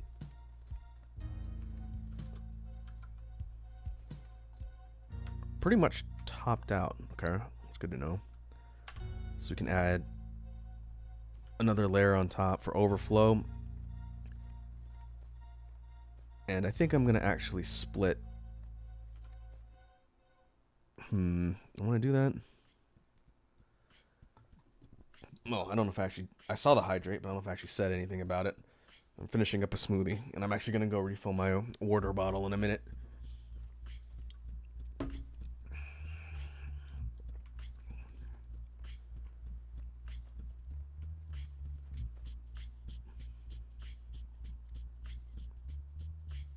Yeah, let's expand out the landmass and add another row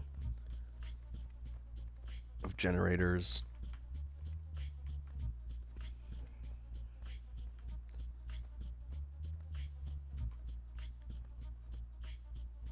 In fact,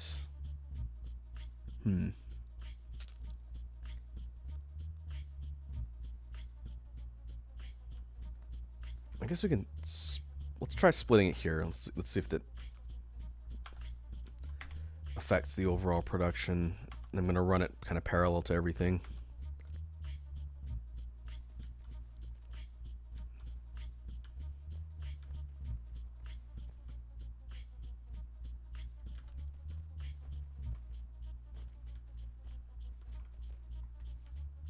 Still doing okay on soil piles.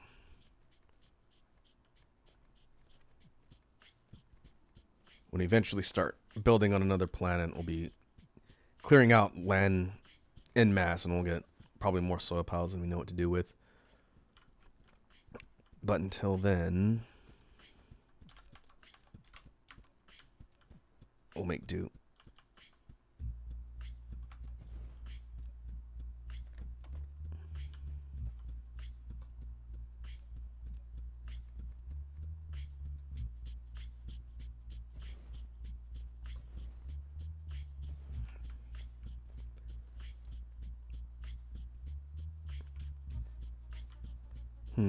Okay, yep, that's exactly what I thought was going to happen. So splitting this is causing too low of amount of the graphite to hit this entire site, and they're going to start turning off.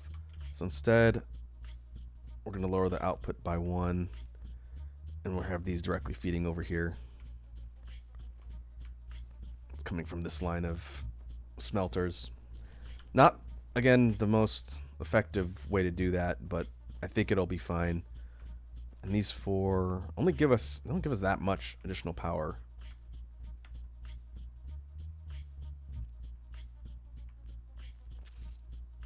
But we should be able to add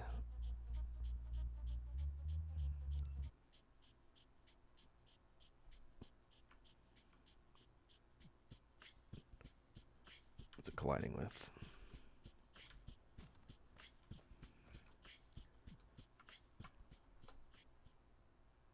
This one down here.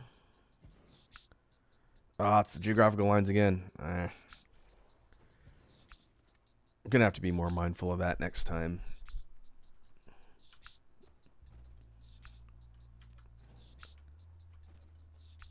Okay, this puts us down 75%. Should have grabbed those turbines. Oh, well.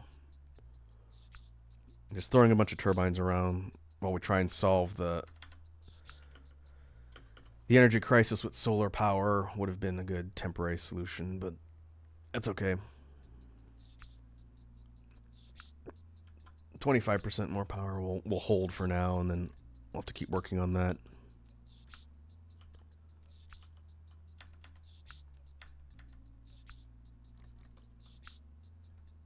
Actually, I don't need that many.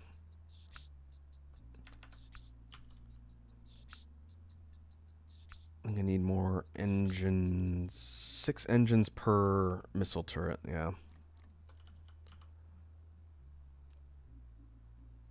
And steel.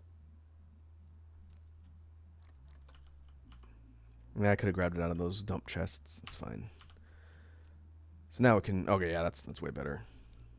Let's make 28 of them. All right, I'm going to go refill my water bottle real quick. I'm gonna pause. I don't want these people to attack me. I don't want the fog to attack me. So let me pause it here. We'll let the music rock for a sec, and I'll be back in 1 minute.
All right, we are back. Oh, I see. Sarlat is deemed a small raku.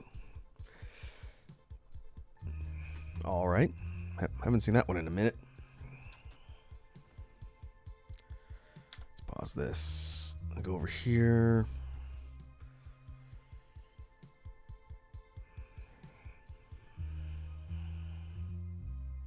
I'm going to sit right on the border of the screen. And we'll put the timer up there.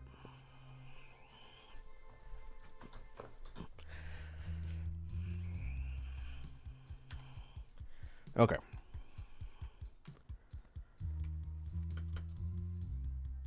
So we've got a few more missile turrets. Let's do a test. I want to show off, because I talked about it a lot, but it probably doesn't mean anything unless you see it in action. I want to show off just how ridiculously strong signal towers in conjunction with missile turrets actually are, but we're going to have to... Oh boy, it's far away. Okay. It's not a problem. So we're going to do this. We're going to go on the attack. We're going to go on the offensive here. And hopefully this doesn't bite me in the tuchus.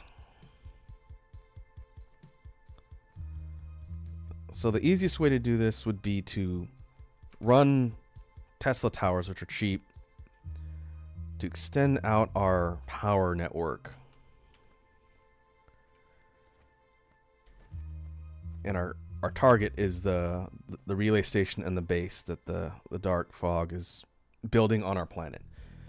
And that reminds me, I need to start researching. Where is the tech? Oh, it's down here. Geothermal extraction. We're going to need that. So let's grab this.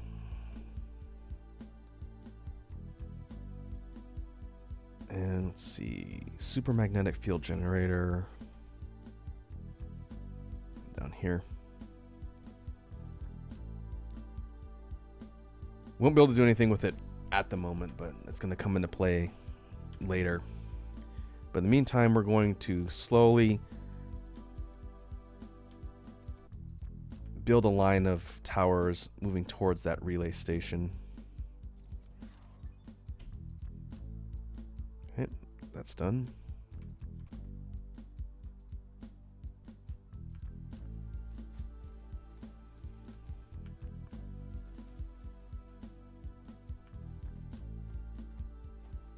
There they are.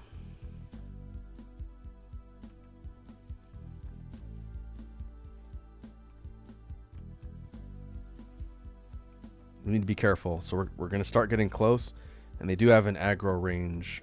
If we get in that range like we saw when I was flying around like a moron, the dark fog will absolutely send everything they've got at you, and if my mech gets blown up, that's a game over and I have to reload my save. So before we do anything else, I should probably save. We've got some armaments on us to defend ourselves, but not a whole lot. Okay, so let's get a little bit closer. So if you've ever played real-time strategy games like StarCraft or Warcraft, there's a technique called, I think it's called tower rushing or like turret rushing, where you use defensive structures to force a closed perimeter into enemy territory, and basically you use your turrets to attack the enemy by getting them close enough. That is essentially what we're doing here. But unlike those games where you've got to build the structures closer and closer and closer to the enemy in order to get them to attack, we're going to use the signal towers to have those, was it 6 or 7 missile turrets way back in our base, nuke the site from all the way over there. Oh wait, that's too close. That's too close. Okay.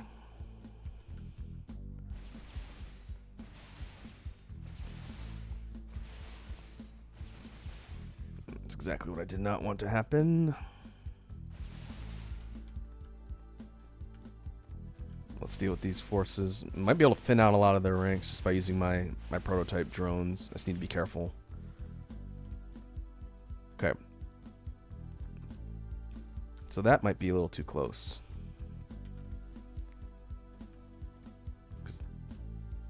let's see. Let's take a look at our signal tower range. That's what really matters here. And these are laser towers. These are like power sources for them. And you can see there's still quite a few ships around here. So if we draw that aggro, it's going to be a problem for just our mech by itself. But if we go over to our tower, okay, we're gonna inch a little bit. Here, this will illustrate what I'm talking about when it comes to the signal towers and their range. So if I plop this down here, let's see what happens.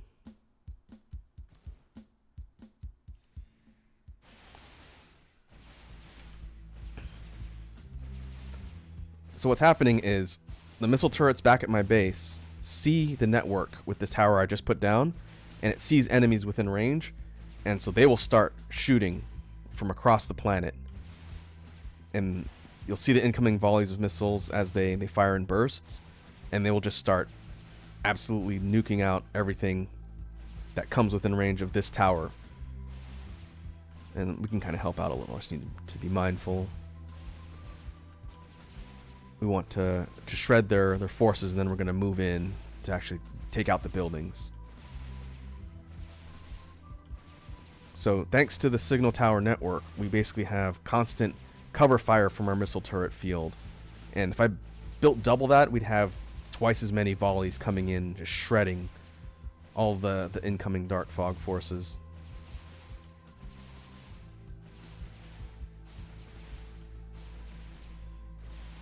Do I have... I guess I could build a Gauss turret right here too, just to help out.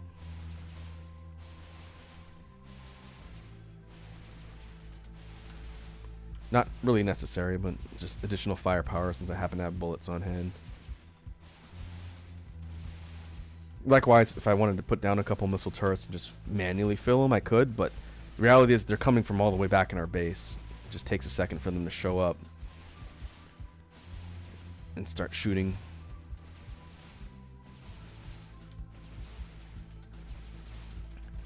So now it becomes a question of, do I have enough firepower to stem the tide of enemy forces while taking out their structures? Because we can kill these suckers all day, but we actually need to take the base out. That's the most important thing. So what if we build a little further in? Because right now, there aren't any other towers within aggro range. But what if we go up a little further, like right here? Warning, warning.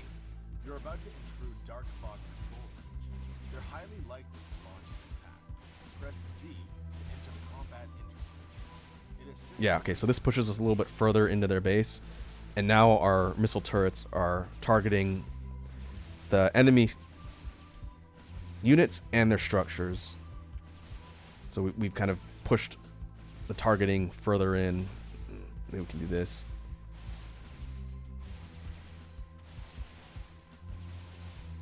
We're going to do the same thing and try and get closer, because we have to take this tower out.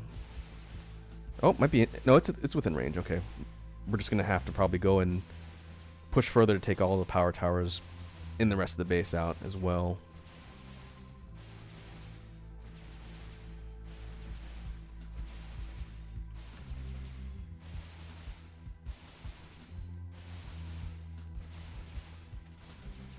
Yeah, let's move a little bit further in.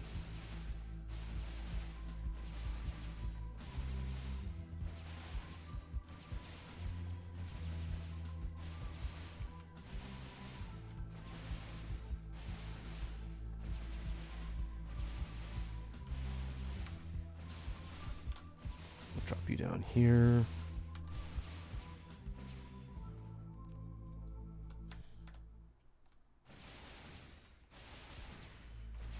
Okay, you can see our missiles coming in. I think we have the rest of the base in range. Maybe one or two stragglers that we can probably take out ourselves. Yep.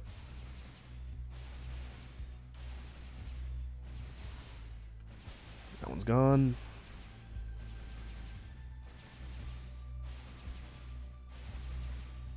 And that was gone. Okay. So now we've taken out the base. Unstoppable no matter what. And if we don't do anything, this core here will just be repopulated, and then they'll start rebuilding a base on top of it. But if we fill it in and close it up, then the relay station just pieces out and says, okay, can't build there, and it'll leave. A lot of times they'll go to another immediate planet, but eventually they're going to redeploy another one here. And so we've sealed the base up, we've kicked them off the planet. Dark fog is currently not here anymore. You can see the planetary threat is gone. This is the hive in space. Now, as the dark fog starts putting more of these core mining bases around, we're going to want to tap into those cores to use the thermal extraction for power. I don't have the building yet, but once I have those, I'm going to keep them on hand so that once we clear the base out with our offense, we can drop a power generating source in the spot instead of just sealing it up. And then it'll allow us to generate power and take advantage of these sites that they drill in the planet. So we've got a bit of a breather. Eventually they're going to deploy another relay station here.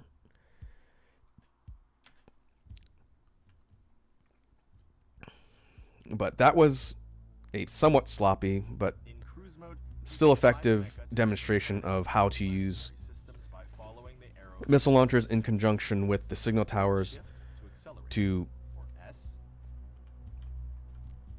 deal with targets and threats from anywhere on the planet.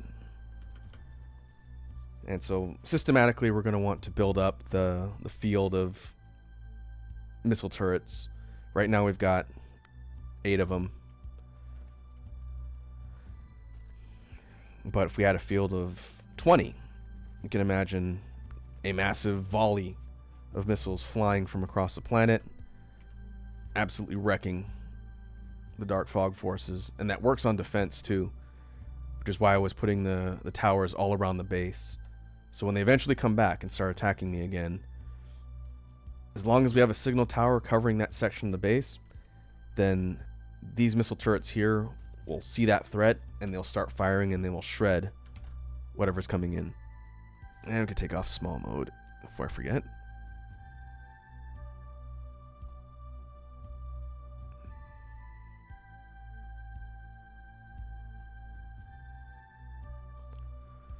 Okay, let's go ahead and save.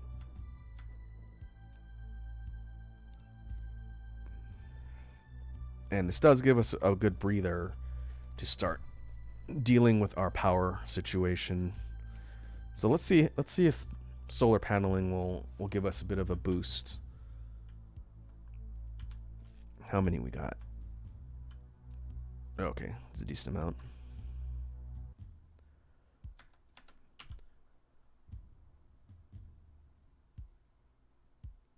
Inventory is getting a bit cluttered, so let's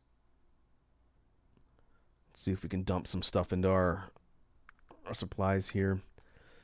What I'm going to do now, before I forget again, is I'm going to stack up the storage. So they're 1 high now. We unlock more stacking. We're going to make these all 2, and we'll start just accumulating more of our resources as overflow.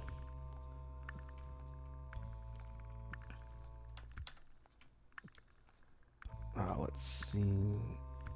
Gears. We can drop in here. If we need more, we'll come back and grab them.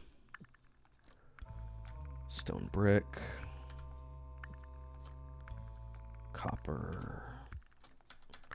Silicon. Okay, silicon's being depleted pretty rapidly. Soon we got to get off planet and solve that problem. Temporarily. Let's see. Steel. Thinking about putting graphite on the bus too. That's something to think about.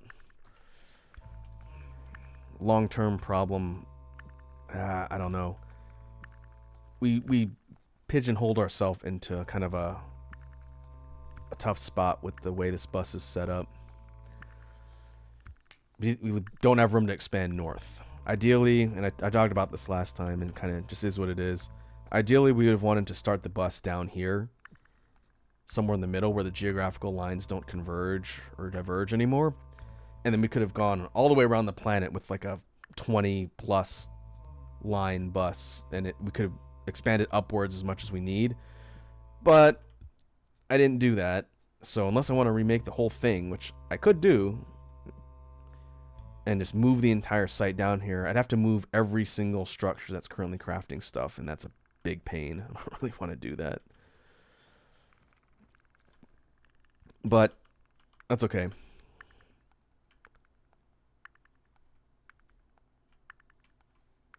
We'll just keep going for now. And so let's see if we can solve the power crisis. We're down here. No, we need to go further, I think. Further lower.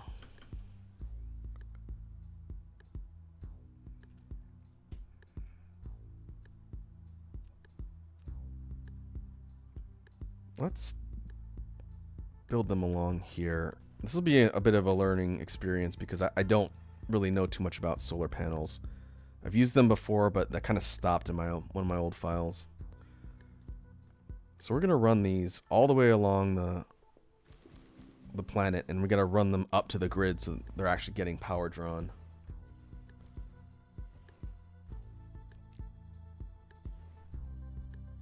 Because once sunlight hits them, they'll start accumulating power, but if we don't connect them to something, then it doesn't go anywhere. So like this is the main, yeah, that's the main power grid over there.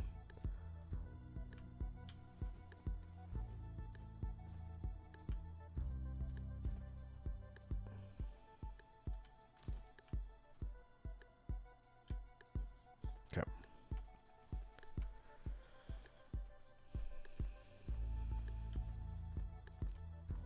Yeah, you got it, Capri Sun. We're gonna test out sustainable energy, and we're gonna see if this actually works.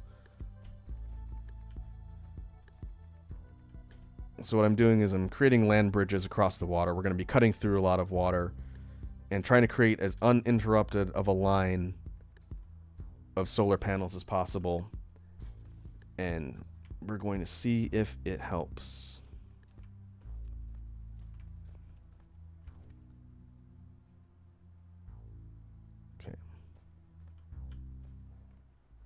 Whoops.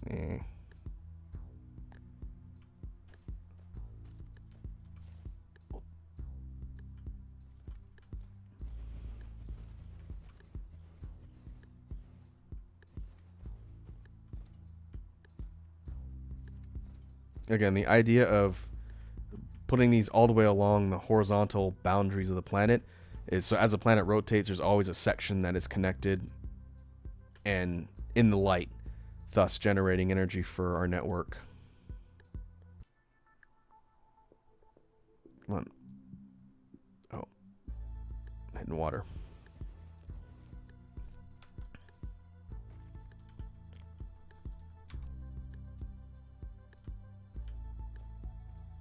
And if this works, we could run solar panels on other parts of the planet too.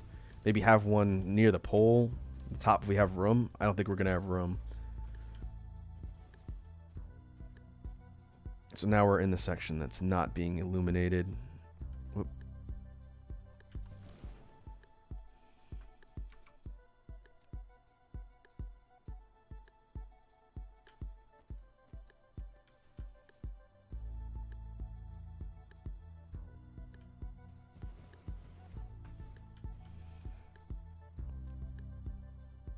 Actually, so what does that look like?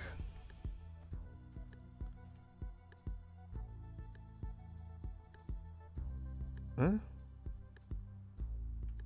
Yeah, I could see that the power output's a little better. Maybe it's hard to tell because this section's not generating anything. But we'll keep going.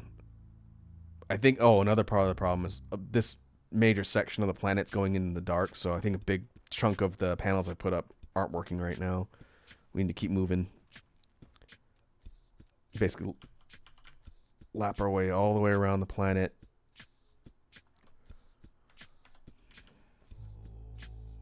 So that there's never a section that's completely dark, thus stopping our power generation. And I need to go get more fuel.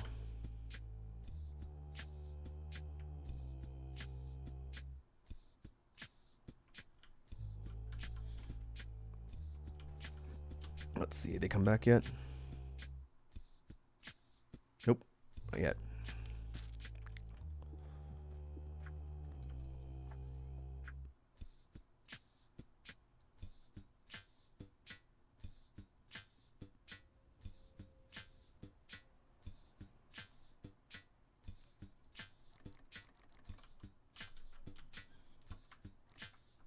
There we go.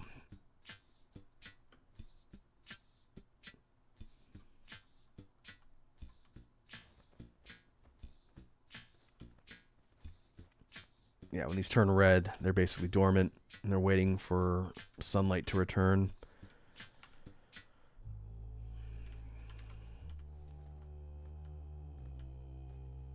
So we'll keep building. Here was the site that we just closed up. This was the relay station site that we took out.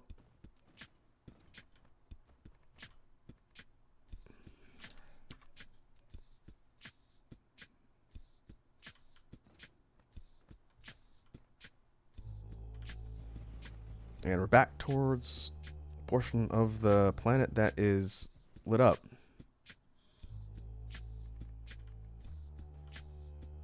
Again, let's see if I can... We've done about half.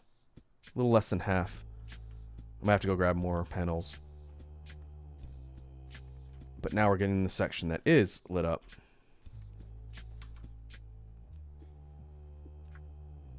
So let's see, we're at about 89. And these are all blue, which means they're active.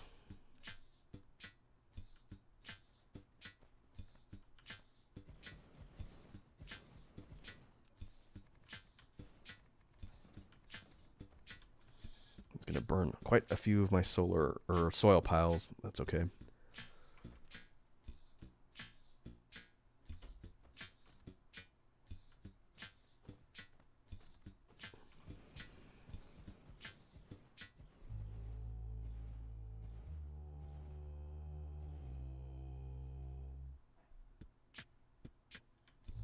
Okay, it's ticking down a little bit.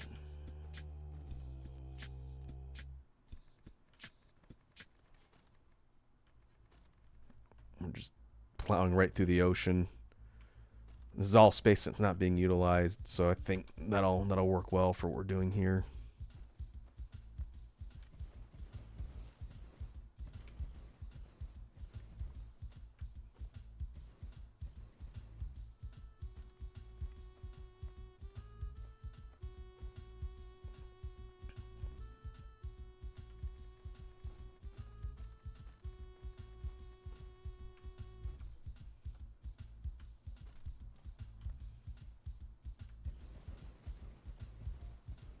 Oh, I guess we can research some more tech while we're going.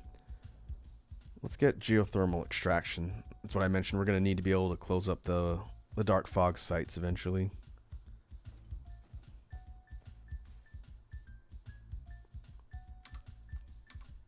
And like that, we are back into the planet's shadow.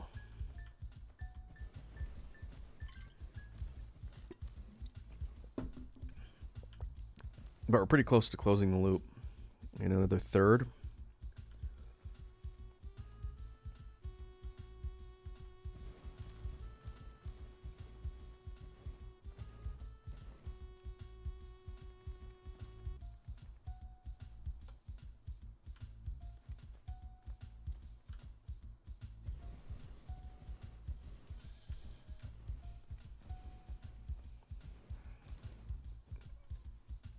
Yeah, what I'll do is I'll fly around the entire perimeter once we put these last few down, and we'll take a look and see what it looks like as the planet rotates.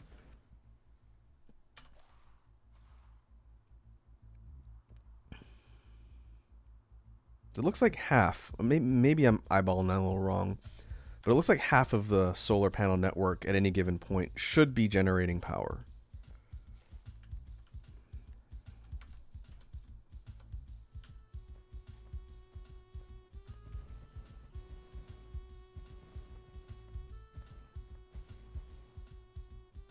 There you go. And like that, we have connected the entire line. Okay, yeah, so that did make a difference. Again, it's going to kind of fluctuate a bit, but as the planet rotates, it will continue to generate a bit more power. So if we fly over, let's go into cruise altitude. Nope. All right, fine. Yeah, we can see a decent section of it's lit up. Now, if we wanted to, what I wanted to see, just out of curiosity, if we went close to the upper pole,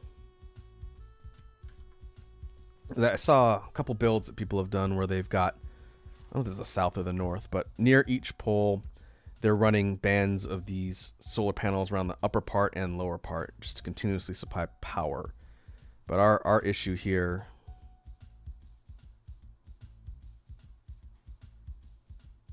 let's see, is it control? There's a way to tell our mech to fly to a specific location, but I can't remember what it is. Oh, we have to be flying. Nope, maybe not. But problem is our production site cuts into the upper part of the planet, so we would hit it. So that's not going to work here. Again, should have built the main bus in the middle instead of in the upper part, because then we could have run bands around the upper part for the solar panels, but it's fine. Pre-Sun says, hey Rocco, got to go. Thanks for the stream. Hope you have a good evening. All right, Capri-Sun, thanks for tuning in and hanging out with us. We are slowly but surely making progress in Dyson Sphere program. We will be back on Thursday, and I'll be doing a content wrap-up for 2023. So that sounds like fun. Feel free to stop on by, and as we reflect on what we did here on this channel over the last year. But yeah, likewise, hope you have a good evening, and I will catch you later.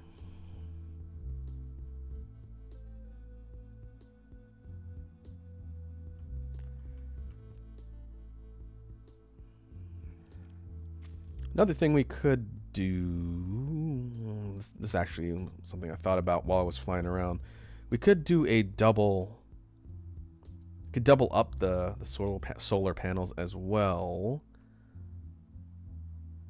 There's nothing that precludes us from just doing another line right under this other one. We could do that, but I don't know that the overall generation would be that substantial.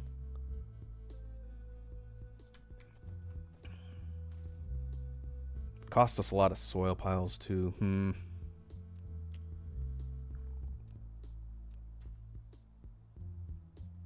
204 kilowatts. Yeah.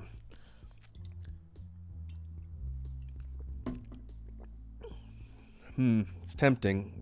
That might get us down to around 50. If we did just another row. Like, where are my soil piles?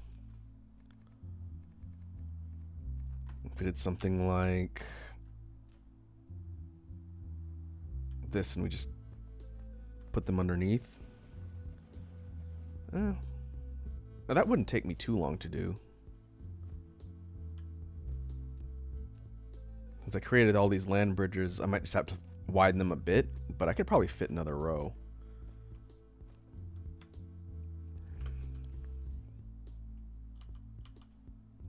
Let me go back and grab some more. Let's do this now, and hopefully that'll solve our power crisis for a little while. Power crisis. Oh, I might not even have enough.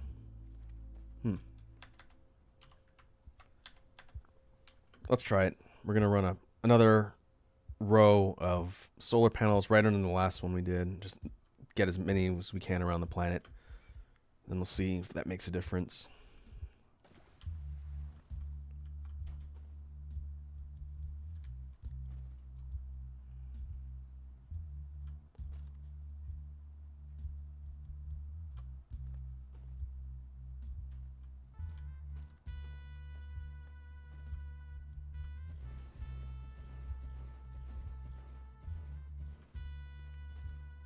Yeah, I think that's following the same path.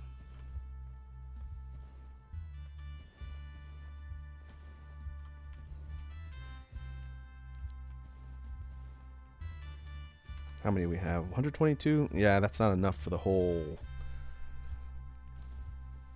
planet, but it should be close. You can always pick up and do that later while more of the panels are produced.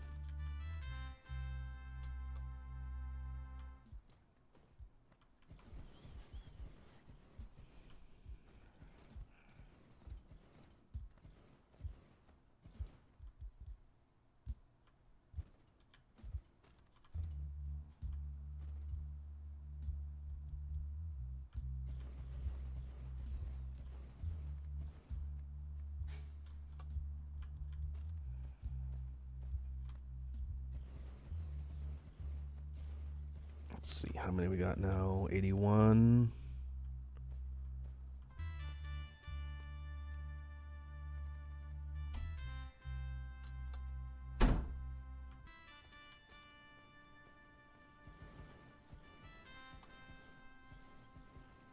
Down to 69. Nice. Yeah, I think we're gonna need like another 100 something. It's fine. We'll put down what we've got and we'll come back and finish this off later.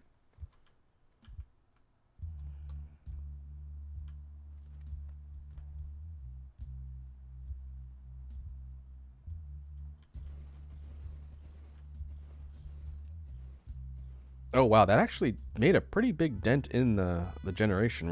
We're under 50% grid load. So if we do the whole thing, each active section is probably gonna make a decent difference. I thought it wouldn't matter that much, but yeah, that's actually noticeable. Very quickly, our power consumption is gonna go through the ceiling as we start building some more advanced stuff, but that is actually not bad.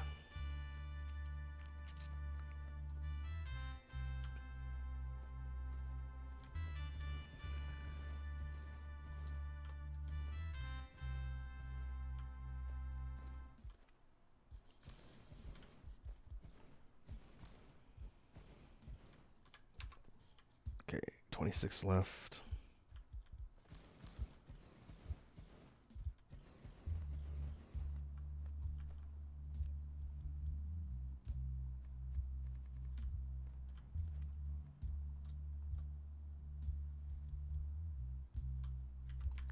Oh, stay in line.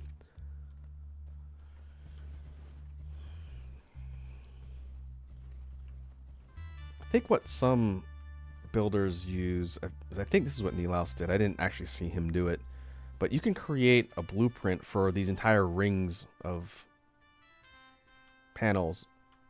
And I think if you just put them all around a planet, if you have those towers nearby, it'll just build the entire ring.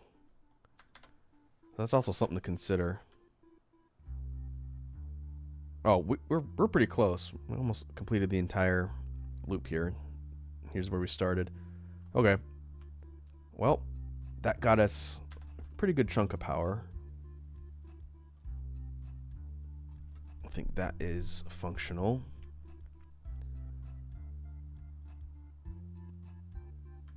Now let's go take a look at our research site. Figure out what our next major priority is. I think it's going to be getting off planet and starting to accumulate some resources. Because we're going to need more silicon for sure. And then we're also going to need titanium, which is the next major resource that we can't get on this planet. But first, let's see. Oh yeah, I've got plenty. Let's grab logistics and then titanium.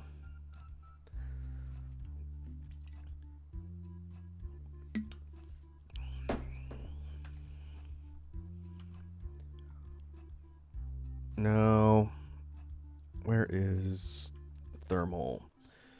So, to craft geothermal power stations, we need photon combiners, which is prisms plus boards. Something else that I would like to put on the bus, but I don't think I have space for it. Fortunately, well, I could start a secondary bus in a different part of the planet.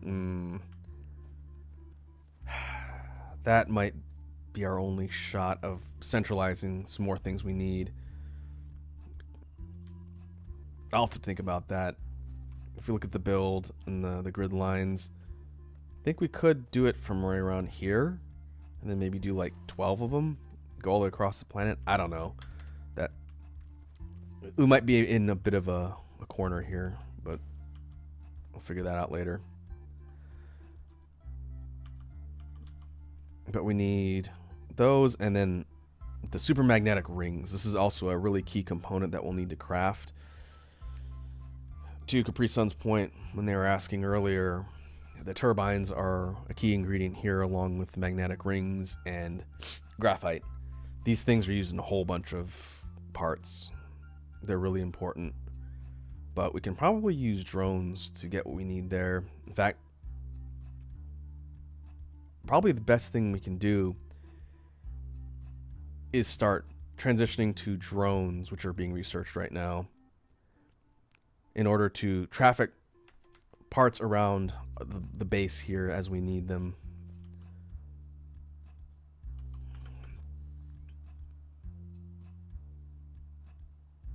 So let's see. Full up there.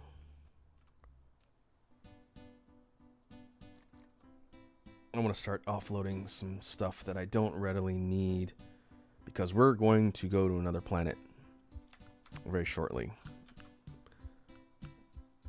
But I want to make sure I've got the necessary supplies to start building on another planet. And so let's see.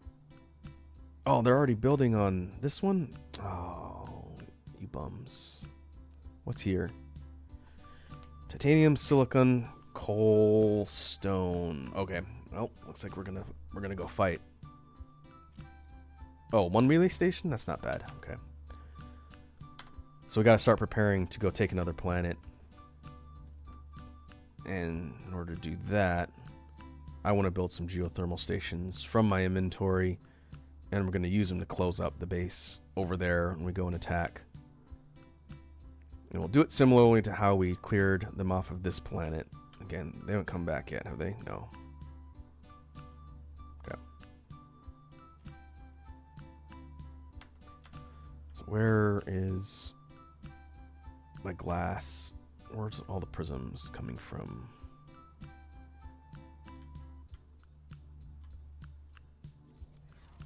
Down here? Yeah, here we go. Data shows there aren't any natural... Yeah. Homeboy's telling us we gotta leave the planet soon, which is in fact true.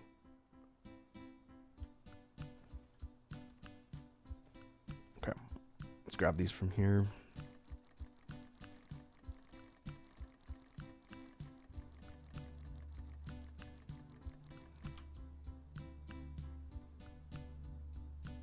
Oh, I shouldn't have dropped all those circuit boards. We need those.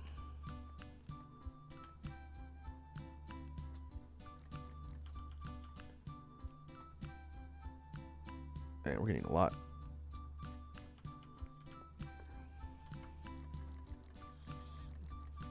Eventually, I'll probably create a separate site that's going to manufacture the stuff in larger amounts and use drones to sort of ship them over where I need.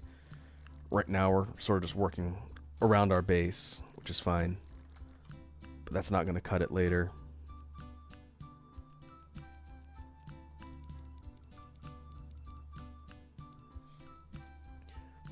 Okay, start crafting those. What else do we need? Oh, the super magnetic coils. I don't have turbines.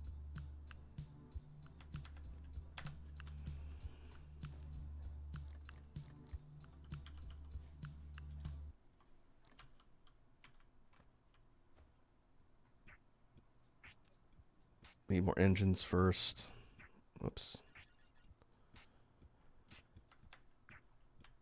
Engines, and I need to turn the engines into turbines. A lot of magnetic rings. Actually, I have a ton here. In fact, let's shuttle these over to the main bus. Once these chests are all emptied of their spare contents, I'm going to delete this whole section out of here. Clear off that part of the map, but for now, I'm trying to just systematically grab what I need. Where was that one chest?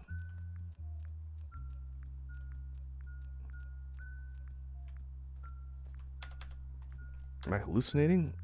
One of these had a bunch of magnetic coils. Oh, there it is.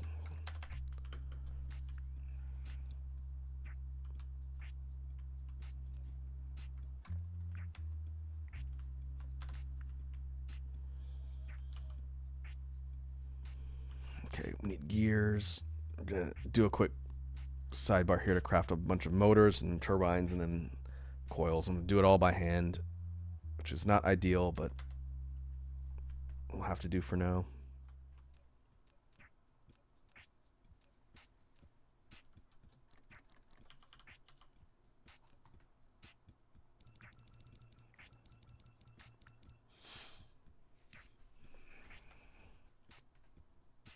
Could set up an assembler that will just do this. Maybe that's probably the faster play. Just to multitask.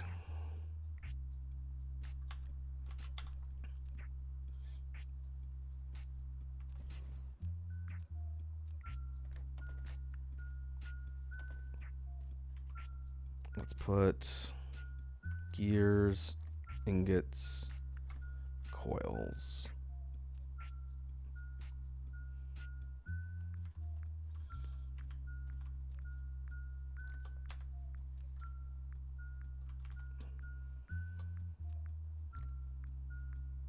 Same thing. We'll just shuffle everything over here.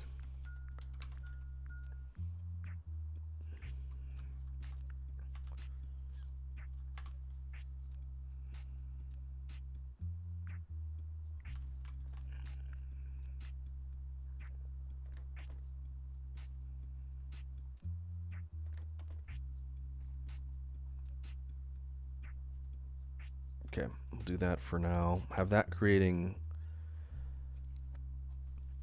those. Let's see. Maybe we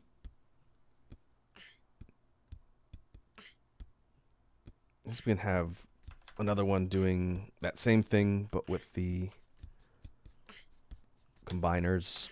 Same thing. We're going to do like a temporary row of crafting machines here, just so I don't have to do this all out of my inventory.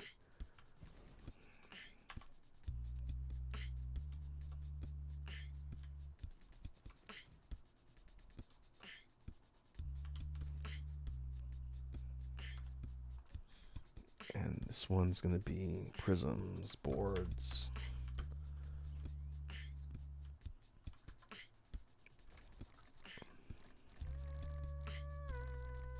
Can't wait till we get the second level belts and sorters going. It's going to make things so much faster.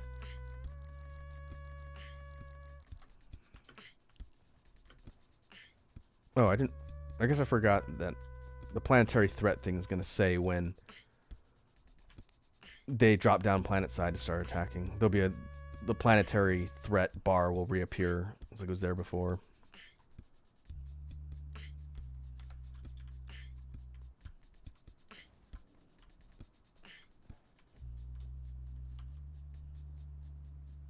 Okay, and then turbines.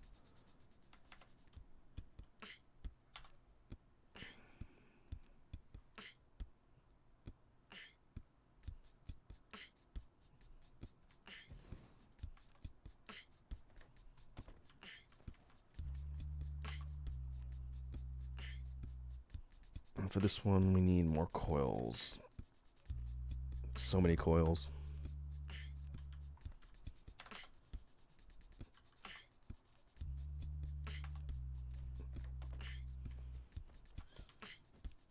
I guess I could have just had these spitting directly in here. That's fine. It's one extra step.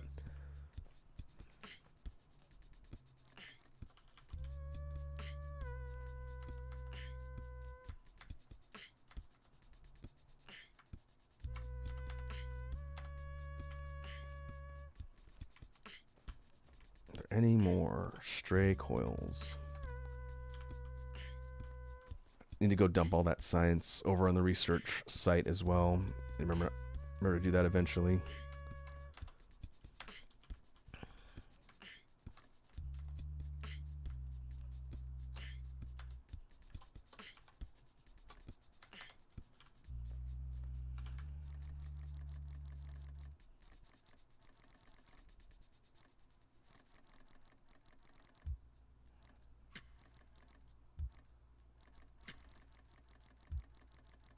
Let's grab some more prisms, throw them in the combiner.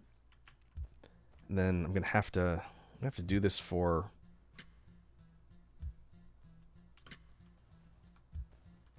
the magnetic rings. In fact, I'm gonna not make that mistake again. So you are gonna go here.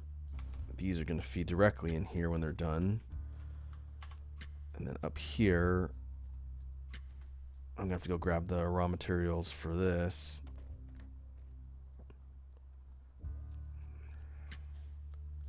So we need graphite, which we can stick in here.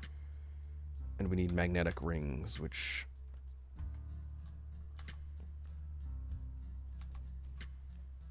are magnets, not magnetic rings, just regular magnets, which I may have an overflow somewhere. Where are they coming from? Over here? Yeah, they're coming from over here.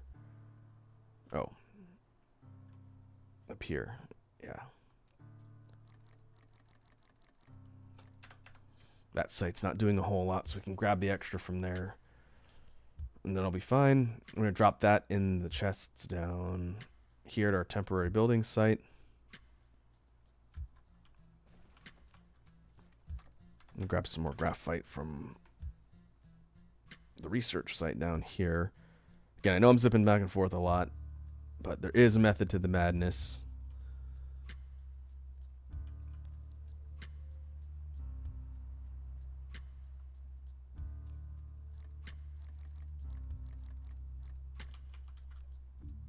We're going to need to grab some of that for fuel when we fly off planet as well.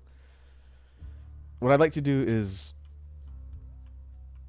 get the last couple structures over here that I'm trying to build done, and then I'd like to take us off world to the next planet to show what I want to do there, and then we will call it a stream for today. Go a little bit longer than normal because I want to show this next phase off a bit.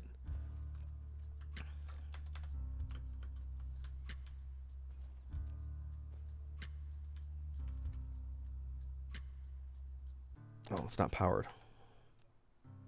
I'll do it. Okay, so now we have everything in here slowly creating the magnetic rings.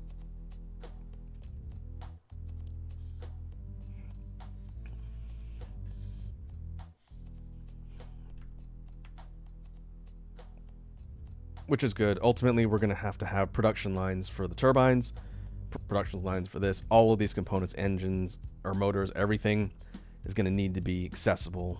Ideally on the bus. We'll see. We've got four empty slots, so we could do, or yeah, four slots. We could do motors, turbines, maybe coils, because there's more. There's more stuff we're gonna need access to. But we might just have to do some separate sites with drones, because the bus is pretty much full and I can't move it anywhere. Which is annoying. Ideally, once we have a lot of tech progression and we get further in the game, I'm going to want to go to another planet and set up a much more optimized manufacturing base than here. But we'll just sort of make do for now. It's fine. It won't be pretty. But like Capri Sun said, it'll be functional. Don't worry about elegance later.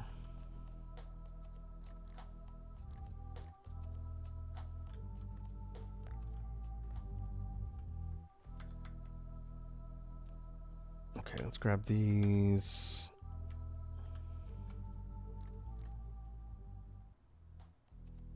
Eventually this site will stop once it consumes everything.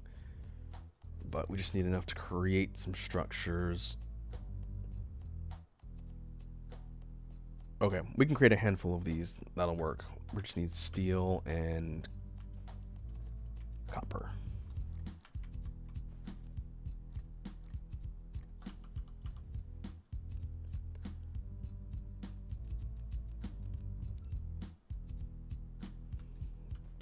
More copper, more copper. Oh, there's actually a decent amount of turbines in there. That's good. We're going to need that when we hop planets.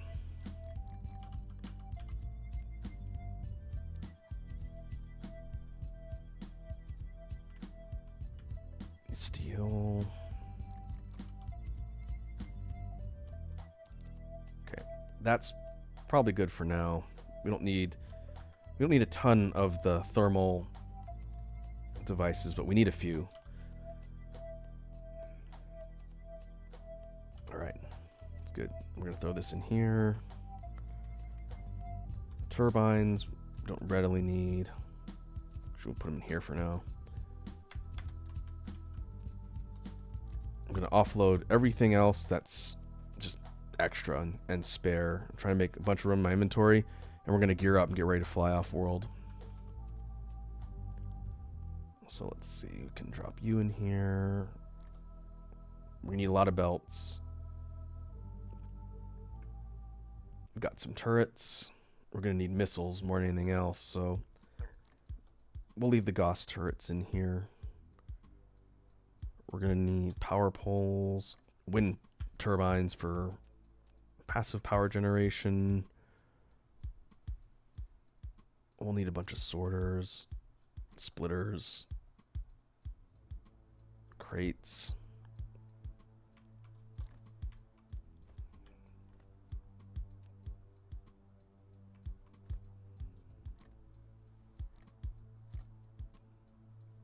Smelters, whatever wind turbines we actually created. Let's grab them all.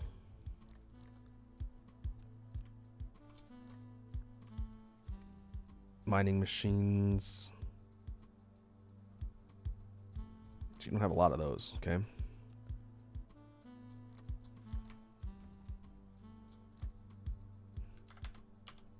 Sort it up. Okay, so we've got belts. Oh, okay. I'm just double checking here. I don't have to fly back if I don't have enough stuff. We've got a handful of missile turrets. Now we need missiles, and we definitely need towers, which we got.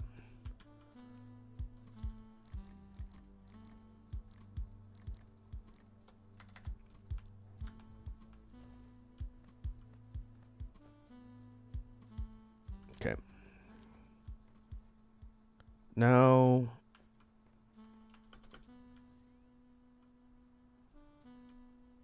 let's go grab some fuel.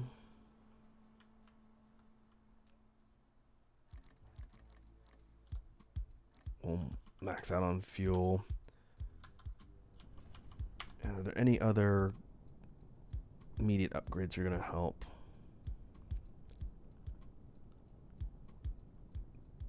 This one is pretty good. Distribution range. That's going to be for our drones and our logistics setup. We'll grab energy. We'll grab mobility. Grab energy shield for defense. That we'll come back for later. Oh, I didn't have upgraded explosive damage. That's our missiles. That's really important. Okay, I'm gonna queue all these up because we're gonna need some punch in order to fight the dark fog on another planet. So now we're gonna go. Where are they? Did they leave? No, I thought they. Nope, they're still here. Okay, we're gonna call this one mining outpost. This place is gonna help get us some of our materials we don't have on our current planet, namely silicon and titanium. So now, I think we are set. We're going to blast off. And we're going to jump over. Fortunately, this planet's not far away. That is convenient.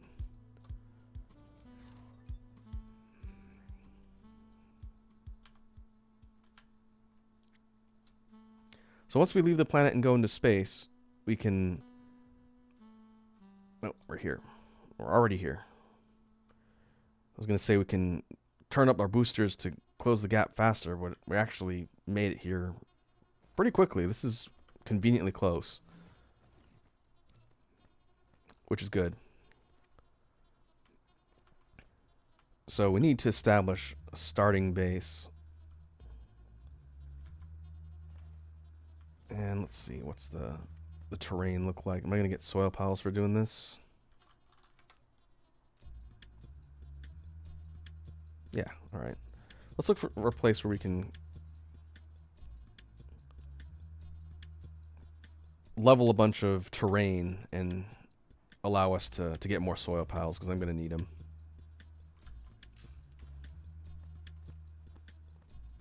Or more importantly, we kind of centrally locate ourselves between a bunch of ore veins. Do they have coal? Where's coal? 325? That's not a lot of coal.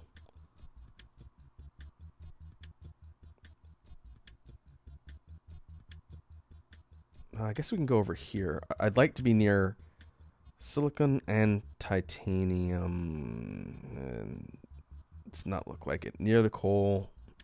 Alright. We're going to go here.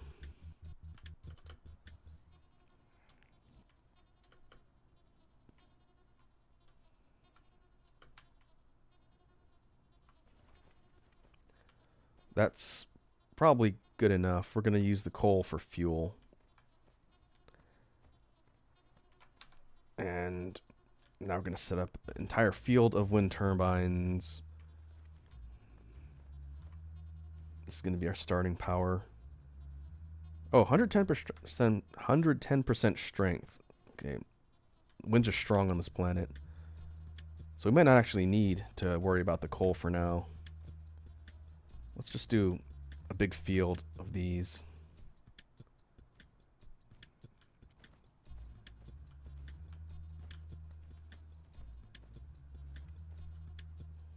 I see we got a stretch reminder from Sourlad. Oh.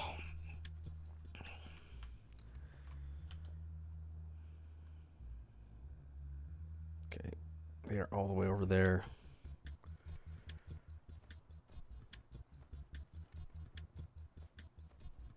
So what we're going to do is we're going to, before we start mining anything, we need to clear out the dark fog. We need to get them off of our planet. So to that end, we're going to start putting down, in fact, we can stretch all the way out here to extend the network range.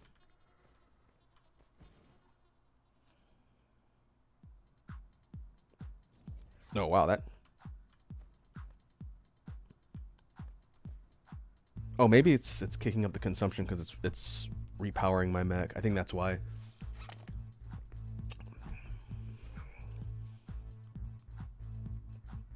We'll see. We'll see if our consumption drops down once I'm at full power.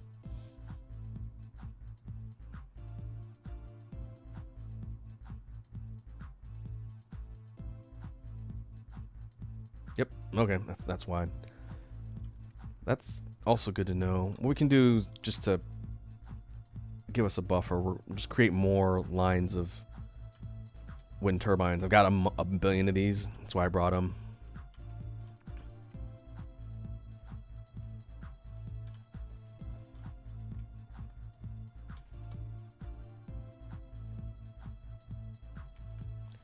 And what we'll do is we want to set up attacking units just like we did before. So we'll do this. Okay, combat drone speed, that's going to be helpful.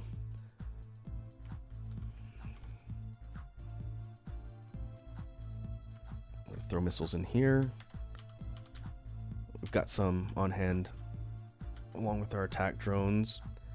And now we're going to create a grid of missile launchers, just like we did on our home planet.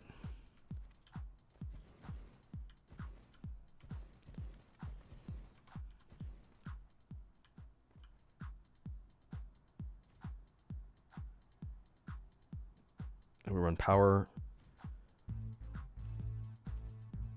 to here. Again, it's not putting a huge stress on there, but I guarantee you once these things start firing, it's going to cause a surge in power consumption. So now we're going to run belts just like we did before.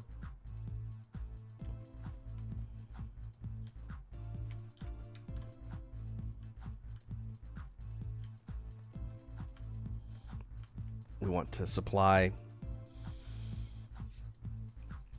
all of our turrets with missiles.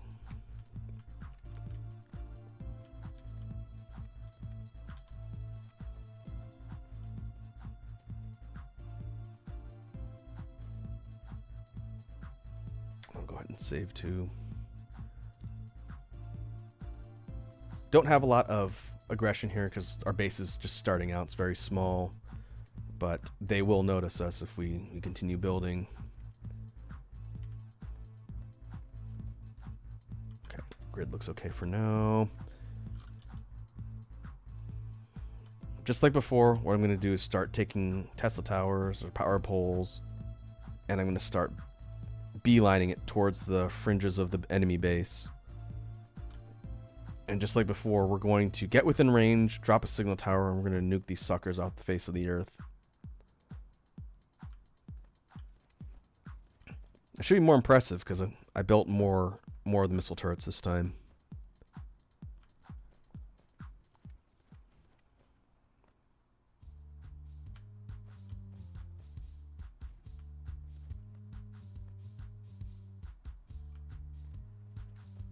There they are.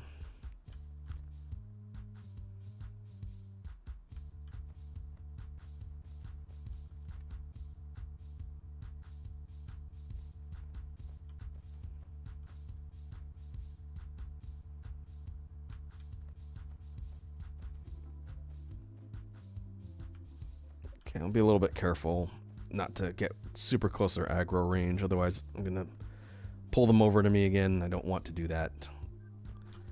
So now we can drop tower. I think this is probably close enough to start. All the hostile ships that are patrolling around, they're going to start getting hit first. But we want to be slightly within range so that the structures get targeted as well. Let's see. Oh, no, don't aggro yet.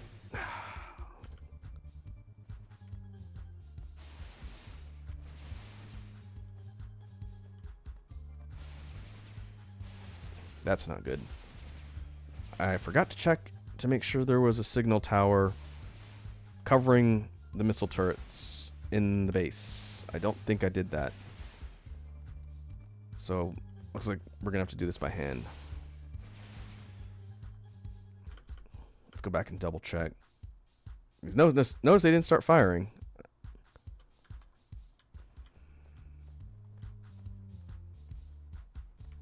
Oh, no, they're covered. Was I not close enough?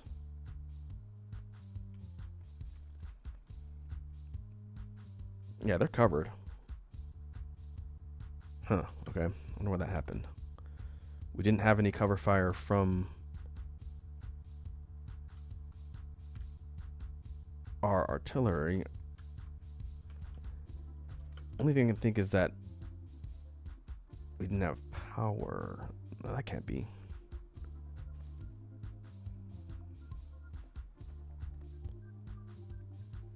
Alright, let's try it again.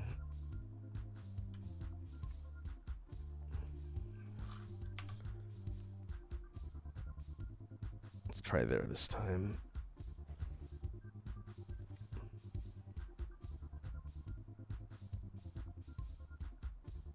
It's not powered, that's why. Why is it not powered? Did I stretch out one link too far?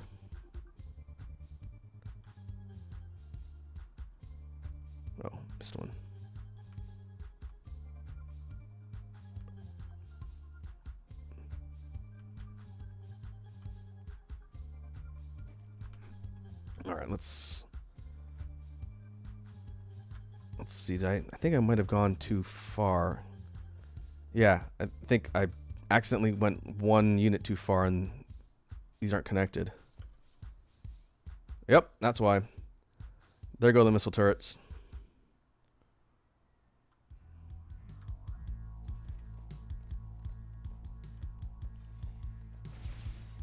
Okay, so they're just hitting the fringe of the base. I had to move a little bit closer.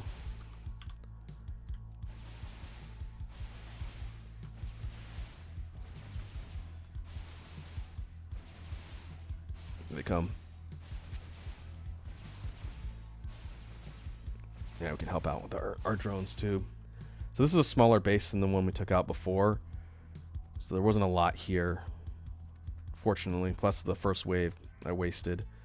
So now we have the empty core site again.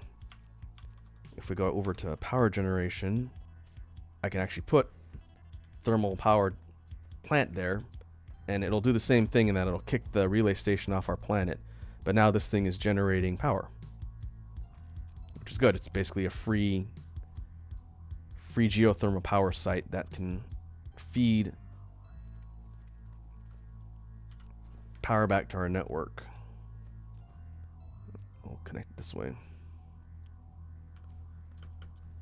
And like that, we have temporarily booted the dark fog off of this planet too. They hadn't established too much here, but if we just left them alone, eventually they would have started building up more. And that would have been a problem. So now what we can do is we can start setting down a central mining site here. And let's take a look at where everything sort of spawns, figure out what we're going to mine from. I think what I want to do is, well, just look at the map. So there's a bunch of silicon all over the place and titanium way up there. So I think I'm going to run mining sites with the titanium all the way down here, and then set my smelters up close to everything here. And what we want to do, and this is where we'll leave off today, what we want to do is start harvesting and smelting the resources here and stockpiling them in crates so that we can dump them into our inventory and then shuttle them back to our home planet to use until we get interstellar logistics, which will do it for us. That's a ways away yet. So I'll set these down now. I'll probably get this up and running in between now and the next session for Dyson Sphere program, so that when we pick up again on stream, you folks will be able to see all of the mining sites up and running, and then I'll demonstrate how you manually just kind of shuttle stuff back and forth between your planets in order to get those resources.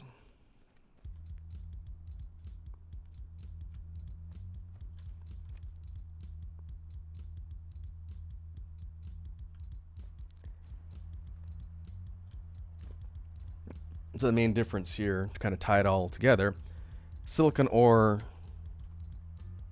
does spawn naturally on this planet, so now we can just harvest it and then smelt it directly, instead of taking stone, smelting stone, and then smelting that in from the stone to the silicon ore into the refined silicon or high purity. Now we just go straight from the ore to the high purity, and then it's good to go. It's already ready to be crafted into other things. So this is probably going to be six smelters.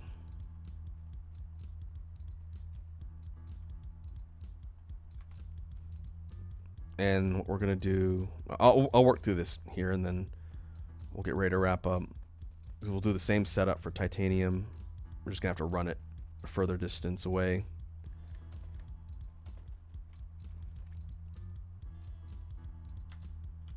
But we've got these, and our power grid should be fine. Yeah.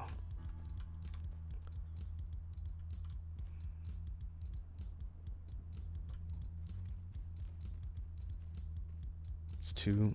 I guess we could probably get away with. Yeah, I was thinking 9, 3, 3, 3, but even here with 6, at the rate it's mining, even the last one isn't picking them up. So I think, yeah, that's a little bit too much. No, we actually do want this here.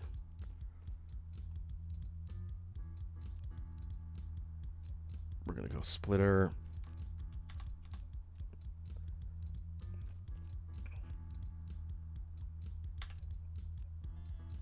I'm gonna throw a couple crates on top. And unlike what we've done back at our home base near the bus, where we pretty much have 2 high crates, because this mining outpost is set up to mine all of these specific resources we need, we're going to create multiple chests so that these fill up over time, and then they're always stocked whenever we come back here to grab more. So to that end, we're gonna go like this. One here. One here.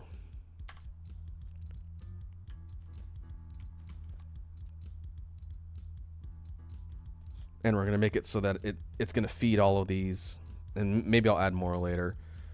But we have 6. 6 crates. It'll fill these ones at the end first. And then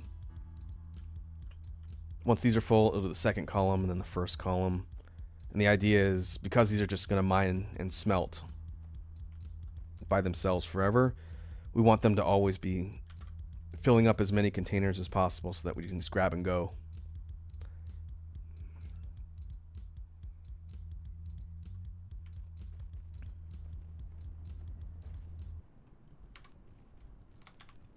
And then from here,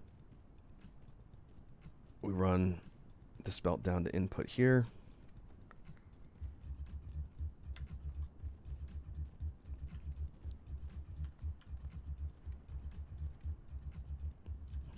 And we're going to do another one above. We'll do 3. 3 sets of smelters for now on this cluster. And then we can always branch out and have multiple mining sites that are pulling silicon and titanium and everything else we need. We could even do it for copper, although I don't really need to shuttle copper right now. But anything we want to mine, we can have being gathered by the mining machines, smelted into whatever ingot equivalent we need, and then stored so that we can just grab it whenever we come to the planet, since they're so close together.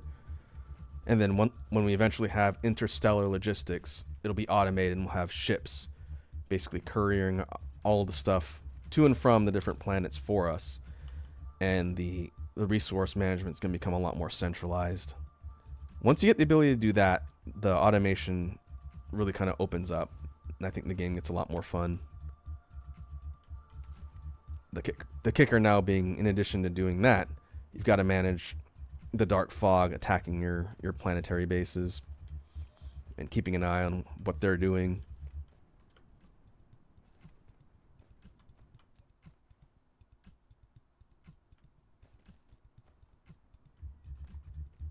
Okay.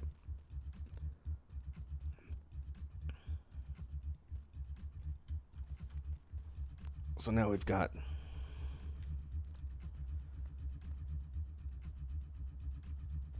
3 mining sites off of this cluster, shipping all of the refined silicon over here. And maybe I will add one more. We'll do 4 for now.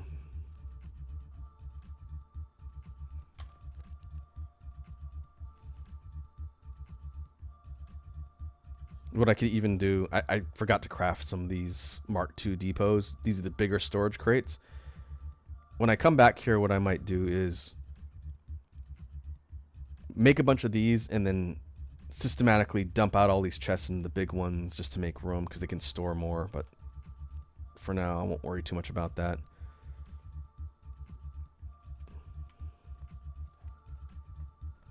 And so what we could do, let's see if this works.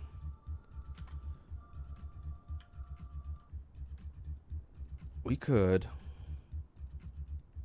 no, I want to copy this whole layout just up to the output. And where's the nearest titanium supply? Over here? Oh, it's because of the geographical lines make it all weird. That's too bad. If it was within the line, we could have just copied this whole thing and dropped it down on another cluster, but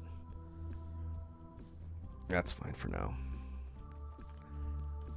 So we'll let this go. Check our power supply. Still okay, 25%. And now we're going to run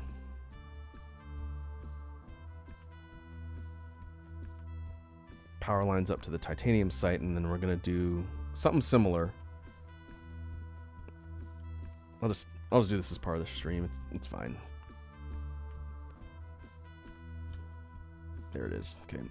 Let's keep making a line this way.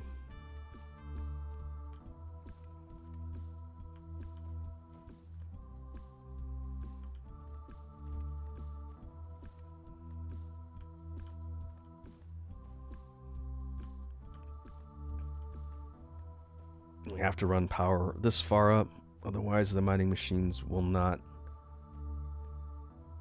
be able to run themselves unless we did a whole field of turbines, which we could do, but we're gonna run a belt all the way back where we came from anyway. So that's fine. So likewise, we want to drop down. Let's try and fit 3 on here. Oh, I see a planetary threat bar pop up. I saw it. Where are they? Oh, right here? They put a relay station down right here? Okay. Let's make my job easier. Okay, let's power these. In fact, they have to start building, so we might be able to catch them with their pants down. Let's run a line of power up this way. Yep, they haven't even started building yet. We don't even need our drones. What we can do is we can blow up their foundation here. They're starting, and then we're just going to drop a thermal plant right on here, and we're going to steal the spot for free power. Much obliged. See ya. And then they're going to peace out.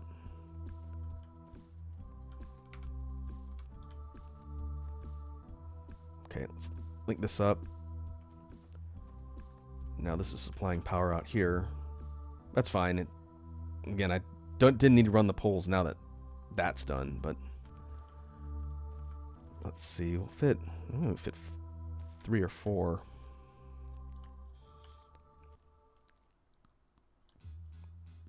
We want this thing to be gathering as much ore as possible.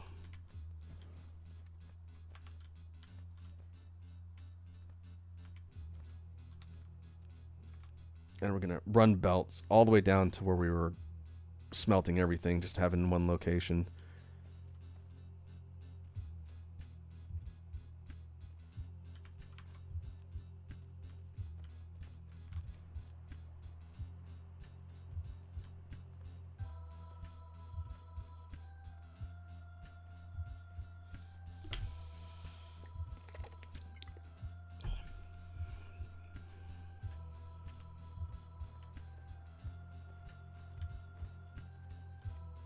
Okay, so those are all set. We'll leave 3. We can always come back and add another one if we want. But now the more time-consuming thing of running belts all the way back to our central site.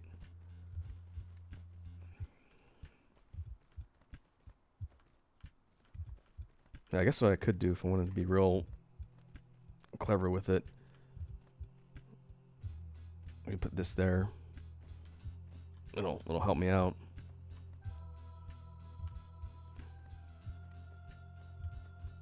And then just pick it up and then drop it further down.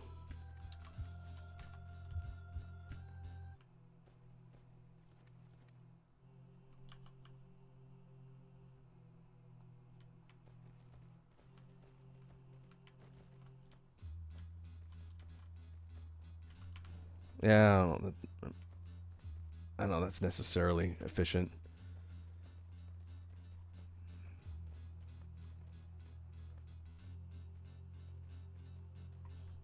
Thanks to our upgrades, they're dropping the belts decently fast as long as I don't run too far ahead.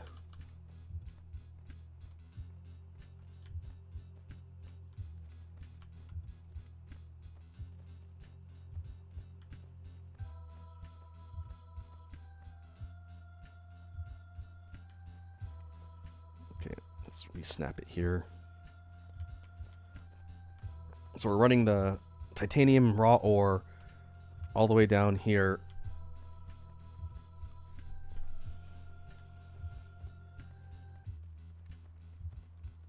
And I'm going to have to go back and I'm going to add towers.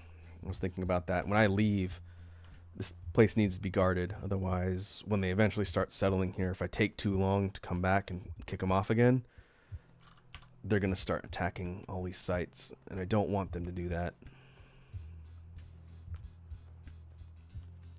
So we'll add, in fact, we could have just done towers to extend out the range. Let's do that. Because then it protects the belts as well.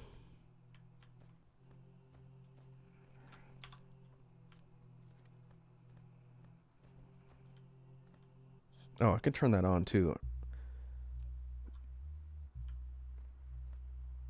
You can turn on the radius of your attacking towers or defensive structures. Will tell you how far their coverage goes.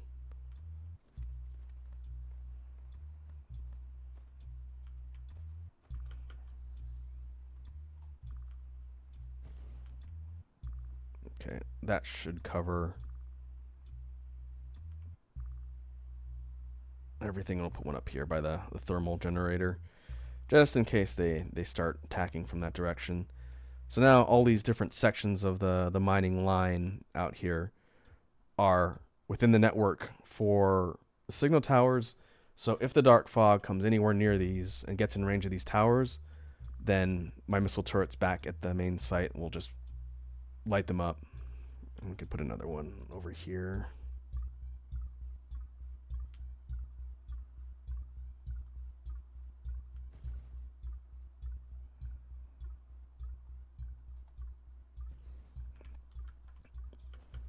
Okay. So that gives us another layer of protection. That's good. Now for down here. All right, let's clear some space. What we want to do is take this,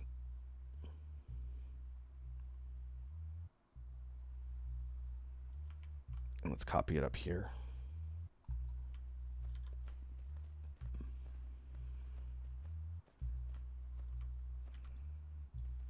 And now we can drop the tower down to help us out.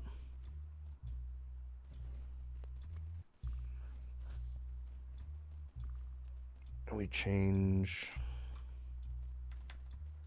the recipe. I guess I could have done that first. We want these to smelt titanium.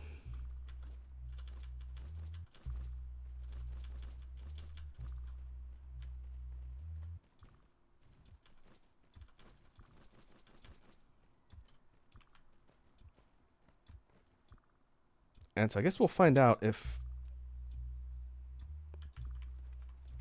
the splitter will allow the incoming traffic to sort of equally divide it up amongst each point.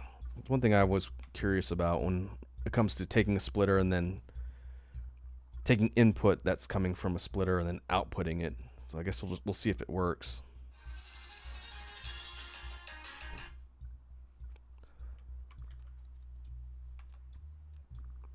So from here, we want this one down here.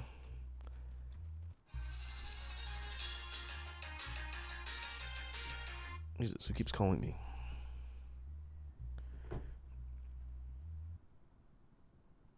And then we'll run this one down here.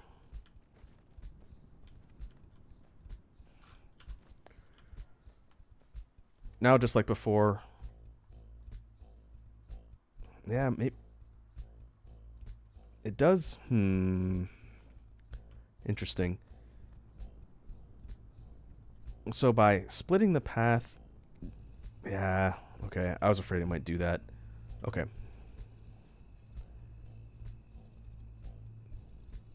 Let's do it like this for now. We're going to run this one just onto the first line, but it should get all 6. What we can do, and I'm not going to do this right now because it'll take a little bit.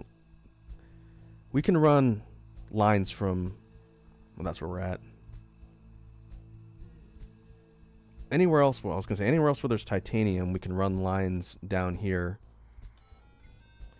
And then they'll run through the smelting lines, because even here with that site up above, mining 3 clusters at once, it's just kind of barely hitting all 6.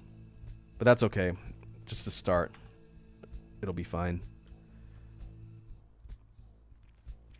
So just like up above, in fact, we can just copy this.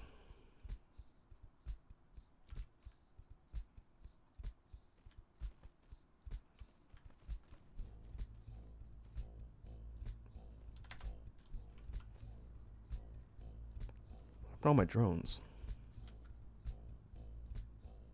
Oh, maybe they got killed when I was doing all that fighting. That's possible. So what we're doing here is we set up the same storage capacity. Let's save. We're gonna go back to the main planet, and I'll explain the whole point of doing this outpost stuff, which was something I'll be working on more offline. But over time, I'm going to build this thing out to the point where it's stacking up lots of these primarily these 2 resources: silicon, high purity silicon, and this is, what's it called, titanium ingots. These are 2 really high demand resources we're going to need, right? And so we want these crates all filling up over time so that we can come here.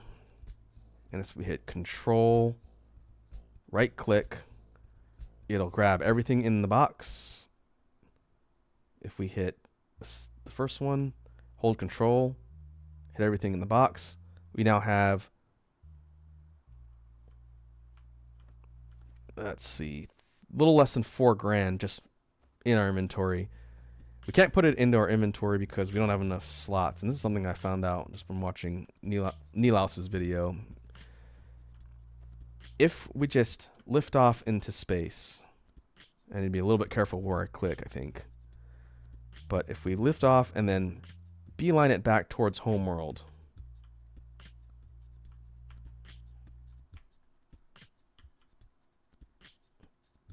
and then we can use shift to kick on the boosters and move faster at the cost of more fuel.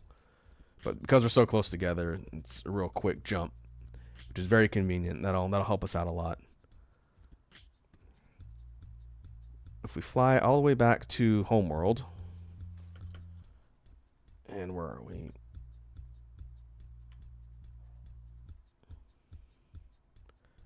And then we zip over to our main build site where we have the bus,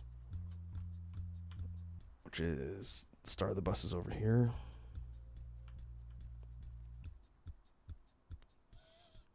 There we go. We can take our payload of almost 4 grand in silicon, high purity silicon, and drop it in the crate.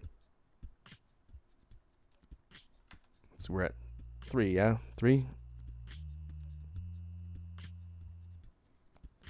That one's full.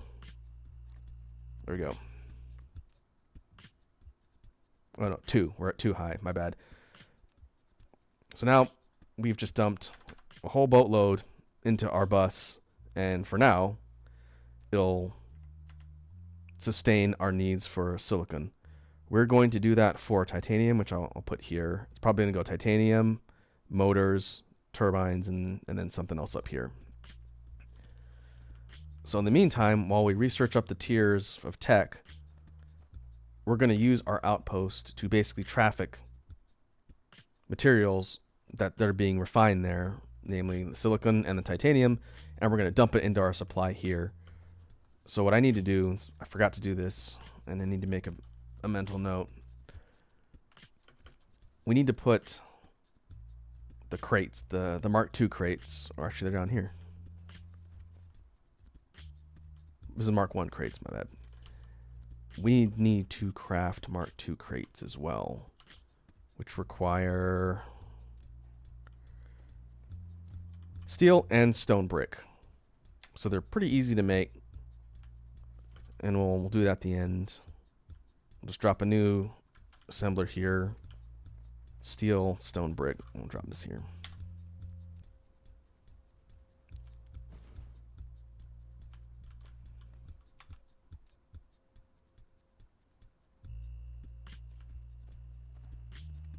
And steel.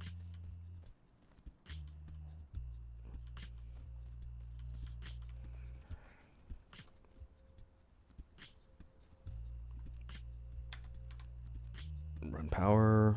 How's the power looking? Still under 50%, thanks to all those solar panels. And since we've been gone, this thing has been cranking out more solar panels. So another thing I can do as I'm building the base is add that second ring of solar panels and help our power situation out in the short term.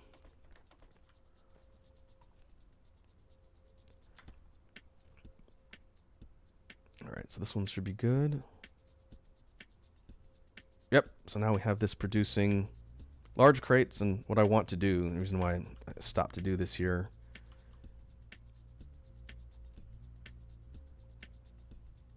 is, let's see. Alright, we'll grab...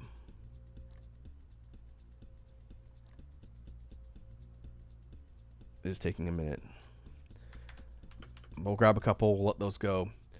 Right near the start of the bus, and this is for future use as we start flying stuff around. I'm gonna create a temporary storage site right here with, we can't go higher than 2, but I'm gonna create a bunch of 2 high stacks of these higher capacity crates. You can see there's much more inventory space. And this is going to be where we go and dump our overflow. So the idea is to go to the mining site, pick up everything that's in the crates that's been accumulated so far, and then come back here and then dump it into these as temporary holding stuff. Eventually, when we can add another 2 or 3 layers, we'll probably just go straight into the bus. But for now, since these hold more than these little crates, we're going to start dumping excess stuff here, and then it's going to be like our overflow. And we do that a few times, and that should cover us as far as titanium and silicon for a bit, until we can get more of the logistics stuff, because our goal is to get here. This is planetary logistics. This allows us to use drones, which are right here, to move stuff around the planet at a pretty good speed, higher than the bots, little fidget spinners. And then eventually we want here, interstellar. Interstellar logistics will allow us to put these stations on each respective planet, and then we can use ships, vessels, to traffic stuff from planet to planet, and then from system to system eventually using warp technology. So that's where we're headed. And in the meantime, we've got to manage the fog, which they have not come back here yet. So they might have given up on this planet. Oh no, they went over here.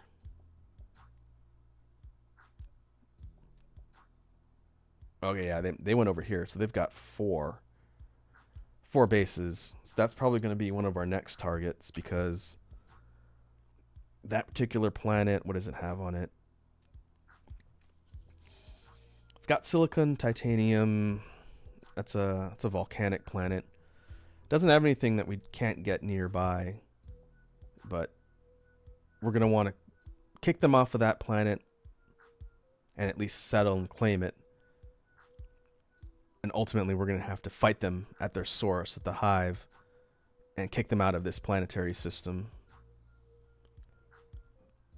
So that is our immediate short-term goal, and then from there, as we've talked about with the scale of Dyson Sphere program, once we get control of home system, then it's going to be time to start branching out into some of these other systems with more rare materials and all sorts of stuff to see.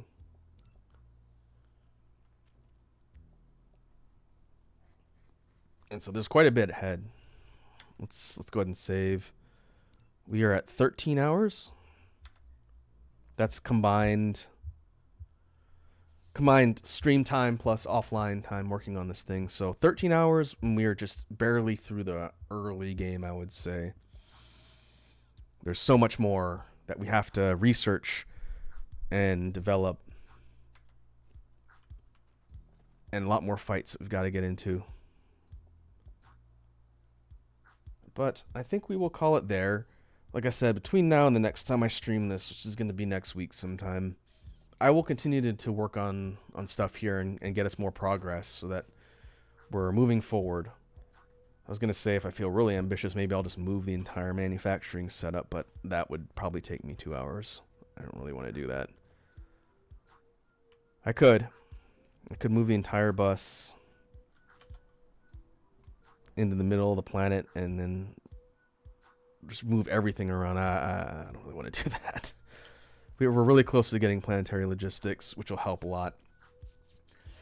But hopefully this has been interesting. Again, we ran a little bit more on stream today than usual. But let's see who's on the homie list to raid, and then we will wrap up for today.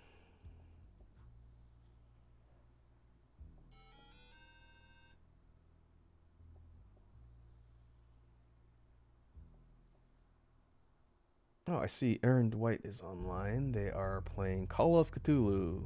I know that game. We can go ahead and see what Aaron is up to. I haven't raided them in a hot minute. So let me go ahead and mute BGM. Let's close everything down here. Mute this and go to outro. And so we will be back on Thursday, barring any last minute schedule changes, where we'll be doing a just chatting stream. I haven't done one in a bit, but we'll be talking about 2023, a year in reflection and content creation here on the channel and on YouTube. So I'm going to be preparing some stuff to kind of go through and talk about all that's gone on in the last year's sort of a reflection. So again, that sounds like something interesting folks want to hear about. Feel free to drop by. In the meantime, hope everyone has a good rest of your evening. Now let us go see how Aaron is doing.